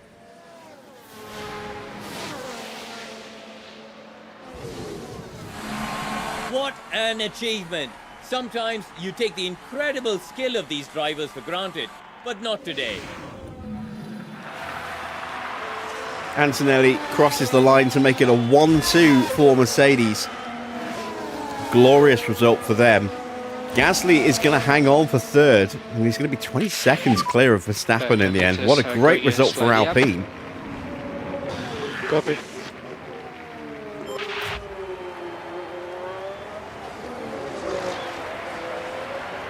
And here comes Max home in fourth. Norris will take fifth. It'll be 6th and 7th in the end for Williams.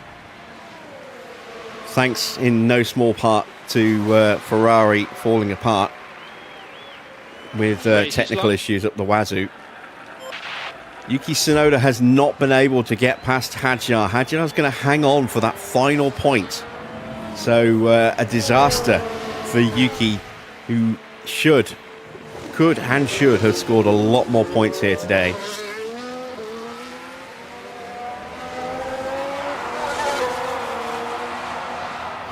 There we go, Hadjar home in 10th place to take that final point. And Perez having a cheeky little look at Valtteri in the closing stages here. Oh shit, fuel. And we need lift and coast. Okay. Come on, make it, make it, make it, make it, make it, make it. Yes, never in doubt. Okay, so we take the checkered flag. There we go, 13th and 14th, and all things considered, that's a really strong result for our car, because overtaking was almost impossible for us. And that was mainly down to us getting that undercut on a couple of cars earlier I on. have to say, George Russell looked excellent out there. Incredible. That was a really well-deserved win. They got their race strategy absolutely spot on. We may see these kind of scenes a lot in Formula One, but it's easy to forget just what it means to the whole team. And right now, it's the British driver who proudly takes his place on the podium. That takes them up to 3 wins this season. They proved just so hard to beat. And after a hot and sweaty Miami Grand Prix, I think this is as good a time as any to cool off.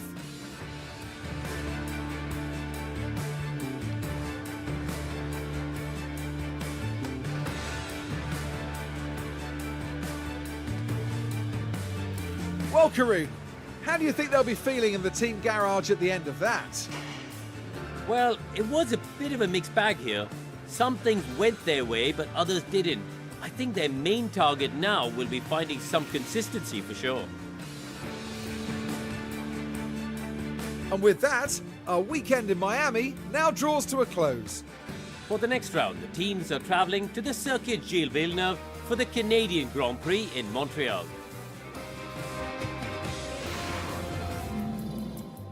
So confirmation of the final result. It is win number 3, as I said, for George. Antonelli in second makes it a clean sweep for Mercedes today. Gasly in third. Great result for Alpine, especially considering what happened to Colapinto. In fourth place is Max Verstappen, trying to close the gap at the front of the championship. But George, I think, is about to go top quite comfortably. Lando in 5th place, 6th for Sainz, 7th for Albon, 8th for Alonso, 9th for Oscar Piastri. Hadjar just hanging on for the final point in 10th. Then it was Yuki Tsunoda from Bortoleto, Bottas from Perez, both drivers making some good gains there. Hamilton down 9 places and just about managing to finish in the end in 15th. 2 very, very sick Ferraris, one of them having to end its race early, very early. Nico Hulkenberg in 16th ahead of Liam Lawson, 17th, 18th for Ollie Behrman, 19th for Lindblad, 20th for Ocon, and then the 2 retirements of Colapinto and Charles Leclerc. Let's take a look then at the drivers' standings. It is George now top and by 20 points over Charles Leclerc. Max is now up to 3rd, level on points with Charles Leclerc, but Leclerc has that win. Max still waiting for his first race win this season. Has picked up a win in a sprint this weekend though. Then it's a 30-point gap back to Lando and Oscar. The 2 McLaren drivers tied on 56 points apiece. Both have a win, but Lando with more podiums. Then it is Lewis in 6th, down a place into 6th place. 53 points, just 3 points behind the 2 McLarens, so pretty close there. And Antonelli rockets up to the back of that group as well with his 22 points this weekend. Strong weekend for him. 2nd in the race, 2nd in the sprint. So 22 points earned. Albon in 8th place on 34 points ahead of Fernando Alonso on 30. And Tsunoda, no points. Disappointing weekend for him in all things considered. But after Tsunoda comes Pierre Gasly, up 3 places now onto 23 points. 1 ahead of Carlos Sainz, who's also up 3 places. He's on 22. Bottas drops down another 2 places to 13th. He's still on 18 points. Hulkenberg still on 14. Hadjar picks up a point. to climb up to 11. Then it's Lawson with 4, Ocon and Perez with 2 apiece. And then the non-scorers, we have Ollie Behrman in 19th from Bortoletto, Colapinto and Arvid Lindblad. Into the constructors' standings, Mercedes go top with 155 points, 16 points clear of Ferrari, 52 points for Mercedes gained across the sprint and the Grand Prix, just 8 for Ferrari. So huge transfer of points there. McLaren in third picked up 15, they're now on 112, they're 27 behind Ferrari, and 15 points clear of Red Bull in fourth place, who outscored them by 6 this weekend. Aston have 56 points, as do Williams. The two teams tied on 56 points apiece. Aston in fifth, ahead of Williams on position count back there. Then it is, that's all thanks to Yuki's podium at Suzuka. Alpine up 2 places into 7th with 23 points. Most of them scored by Pierre Gasly. And then Cadillac, well, all of them scored, I think, by Pierre Gasly. Cadillac down to 8th place, still on 20. Audi still have 14 in 9th. Then it's Racing Bulls with 4 and Haas with 2. Let's take a look at the pit stops. So, George also got the quickest stop today, so just winning everything. Racing Bulls in second. Look at the difference in the stops as well. A 2.2. That's blisteringly quick in this early stages of the campaign. Liam Lawson gets the second quickest stop. Then it's Haas with the third stop. Ferrari pick up some points with Leclerc. McLaren, Mercedes again, Racing Bulls again, then Aston, Red Bull and Cadillac. So points split across quite a number of teams today. We managed to sneak in for a point. That's very nice. So the standings are like this. McLaren stay top with 128. Racing Bulls have closed the gap. They're now 23 points back in second on 105. Red Bull have 75, as do Mercedes and Ferrari. 3 teams tied for 75 points. Then it is Alpine with 61, Aston with 28, Haas up 3 places with 18, now just ahead of Audi, who also have 18 points. And you have 15 points for Cadillac in 10th, Williams down in 11th, just 8 points for them. But everybody has scored some points so far this season. Our quickest stops, a 2.5 for Valtteri that gave us that 1 point. Not a good stop for Perez. A bit of a delay there, lost about 1.5 seconds on his stop. Could have been good enough. You know, we've seen Perez's stops being quicker than Valtteri's, and if we did lose 1.4, that means we could have been on for a 2.3 second stop. We could have had a lot of points with Perez if that had gone well. Ah well, never mind, eh? Both drivers do achieve their sponsor targets, 472,000 and change apiece. So we end up with just under 946,000 to add to the bank balance. And let's head back to HQ, take a look at the condition of the cars and start prepping for Canada.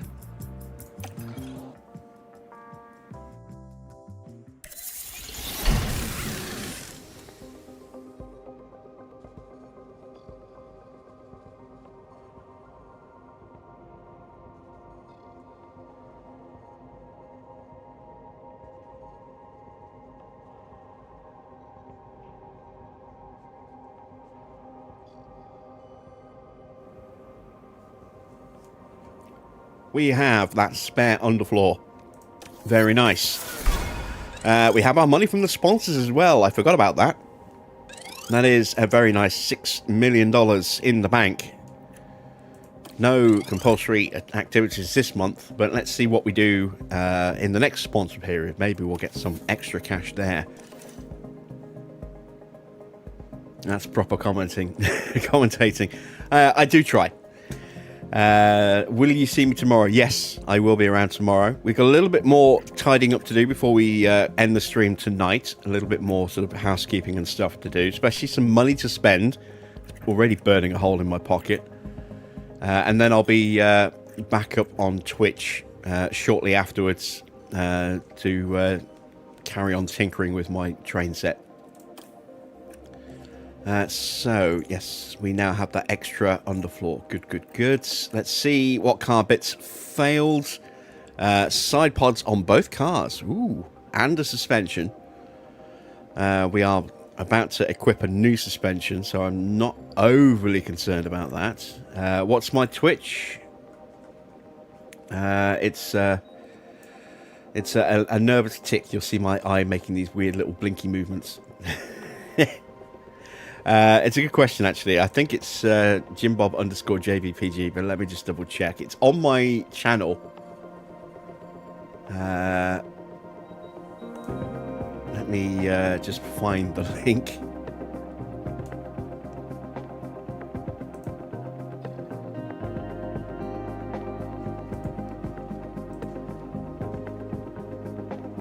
Twitch.tv/JimBob_JBPG. Let me copy that. There we go. And I'll paste that into the chats.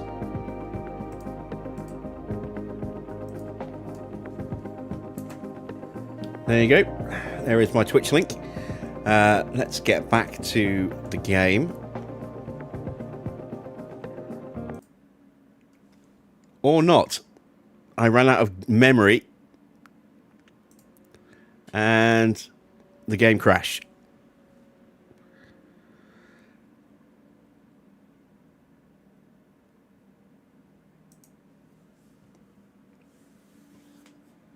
Let me quickly reload that.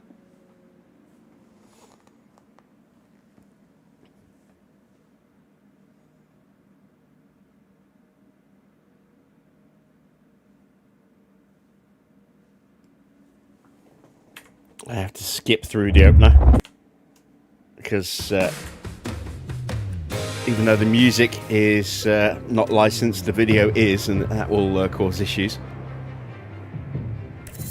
Right, so where were we? Underfloor, sponsor money. There we go.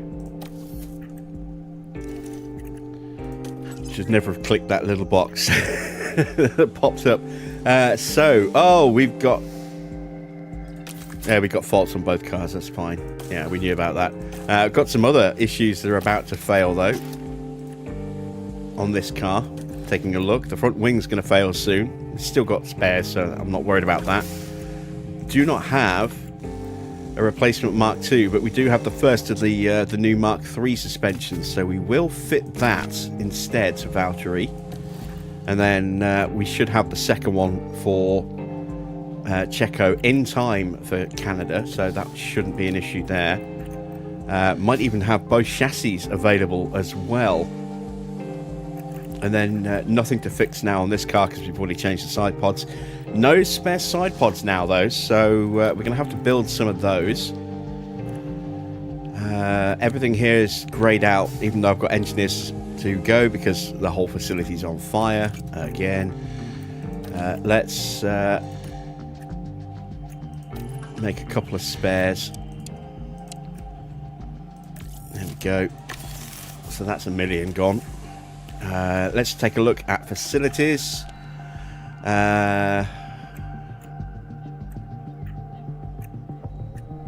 That's tempting, but I don't think it's worth it.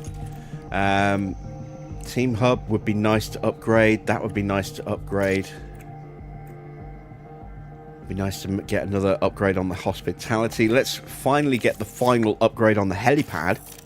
That leaves me with $6 million. That's going to cost 2.2. That's going to cost 4.9. I'm going to go that way. I'm going to stick another upgrade on the race sim because we're fighting an uphill battle, just trying to keep Valtteri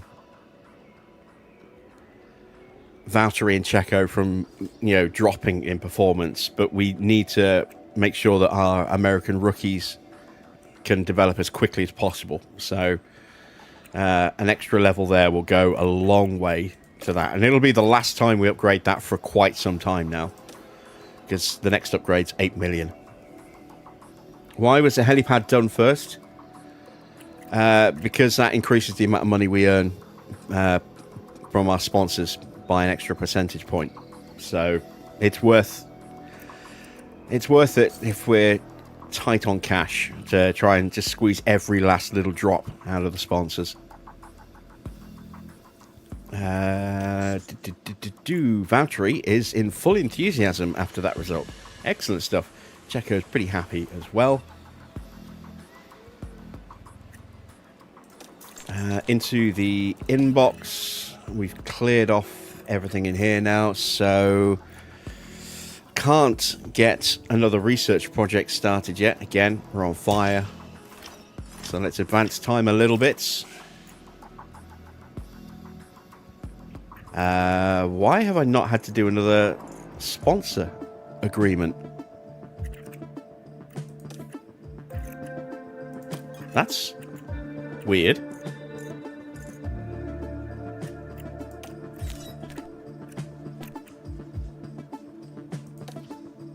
Yeah, we haven't had to do another sponsor plan unless it's automatically done it for us.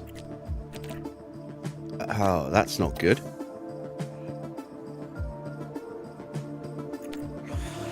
Oh, okay. I'm concerned.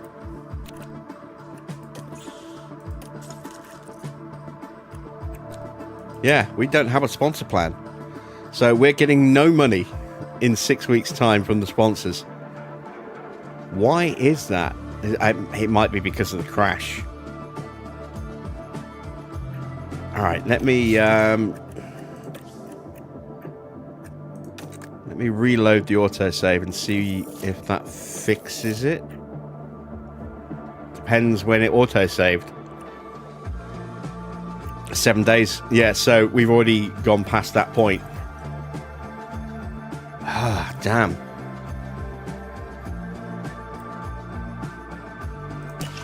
All right, well, that's a bug, and it's an annoying one, but there's nothing we can do about it now. We can now use our design center again. Yay! So let's get another research project done, and now that we've got the chassis project sorted, let's get a basic project done on the chassis. One engineer, there we go, that's $1 million, that's the last of our money gone. That might have been silly. No, 5 days away from the race and still 9 days away here. Not silly. Got away with that. Alright, so let's fit the new chassis updates to the car. Let's fit the new suspension onto Checo. There we go. So our car has taken another step forward. You can see it's actually looking a little bit nicer now. Not a massive amount nicer, but a little bit nicer. We certainly managed to improve our wear rates slightly. So looking at the averages, we're still down 1.5 kilometers an hour. Much closer in terms of acceleration now, which is good. DRS, we're only down by nearly 4%. That's pretty good. It's still down a fair bit in the low speed, but it's less than a full 1/10 of a point now, so that's better. Save for the medium speed. Still down a lot in high speed. Dirty air tolerance has improved, but we're still down exactly 8%. Tyre wear, cooling has improved a little bit, but we're still down a fair bit there as well. A good 7% nearly. Engine cooling, we're still down by about 9%. So yeah, definitely still need to do some stuff. Go back on the save file. If I do that, I just undo the race weekend that we've just done. So yeah, we'll just have to, suck it up. What we'll do is we'll wait until the next sponsor period comes to an end, and if necessary, I'll mod in $6 million to cover what we would have normally got from our sponsors. Yeah, very strange that we haven't got another sponsor period. I don't know why that's happened that way. But, yeah, we'll see. Right, with the car prepped and ready, that is it for this Grand Prix stream. We are still hanging on in there in the constructors. with 20 points in 8th place. We've got a 6-point gap to Audi. 9th is the target from the board, so we're a place above where we need to be, which is good. Speaking of the board, let's quickly check in with what they thought of that result. They were delighted. Excellent. Still debt at the start of this month, and there'll probably be debt at the start of the next month as well. But yeah, we are doing quite well at the moment. We've scored points in 3 of 12 Grand Prix this season. I don't expect us to achieve the long-term objective this season, but we still got, you know, the end till the end of next season to get ourselves regular points. Hopefully we can keep pushing the team forward and achieve it a little earlier than that, but we'll see. I don't think we will somehow. But it'll be a sprint weekend in Canada. The first time we've had a sprint in Canada before. Kind of curious to see how that will go. What's the weather going to be like? It's going to be hot. Very hot on Friday. Look at that, 29 degrees.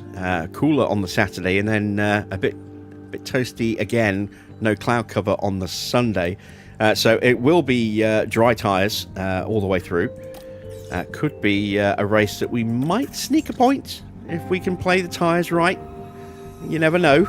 We seem to do well when we can undercut, but tyre wear isn't usually a major issue at Canada, so we shall see. We shall see. That's it for tonight. I hope you've enjoyed tonight. If you have, then a thumbs up would be much appreciated. If you're not yet subscribed to the channel, then why not consider hitting that subscribe button as well? And make sure you hit that bell for notifications as to when my live streams start. I will be jumping onto Twitch in about 10 minutes or so, 10-15 minutes with rolling line. Just going to be tinkering with the railway that I'm working on. So if you're at all curious as to what the game is, or if you just want to hang out, then you can come join me on Twitch for that. And then I'll be back at the usual time tomorrow, 8 PM here on YouTube for round 7 as we head to Montreal and the Canadian Grand Prix. Until then, that's it from me. Thanks for watching. I am Jim Bob, and I'll be back with some more F1 Manager very soon.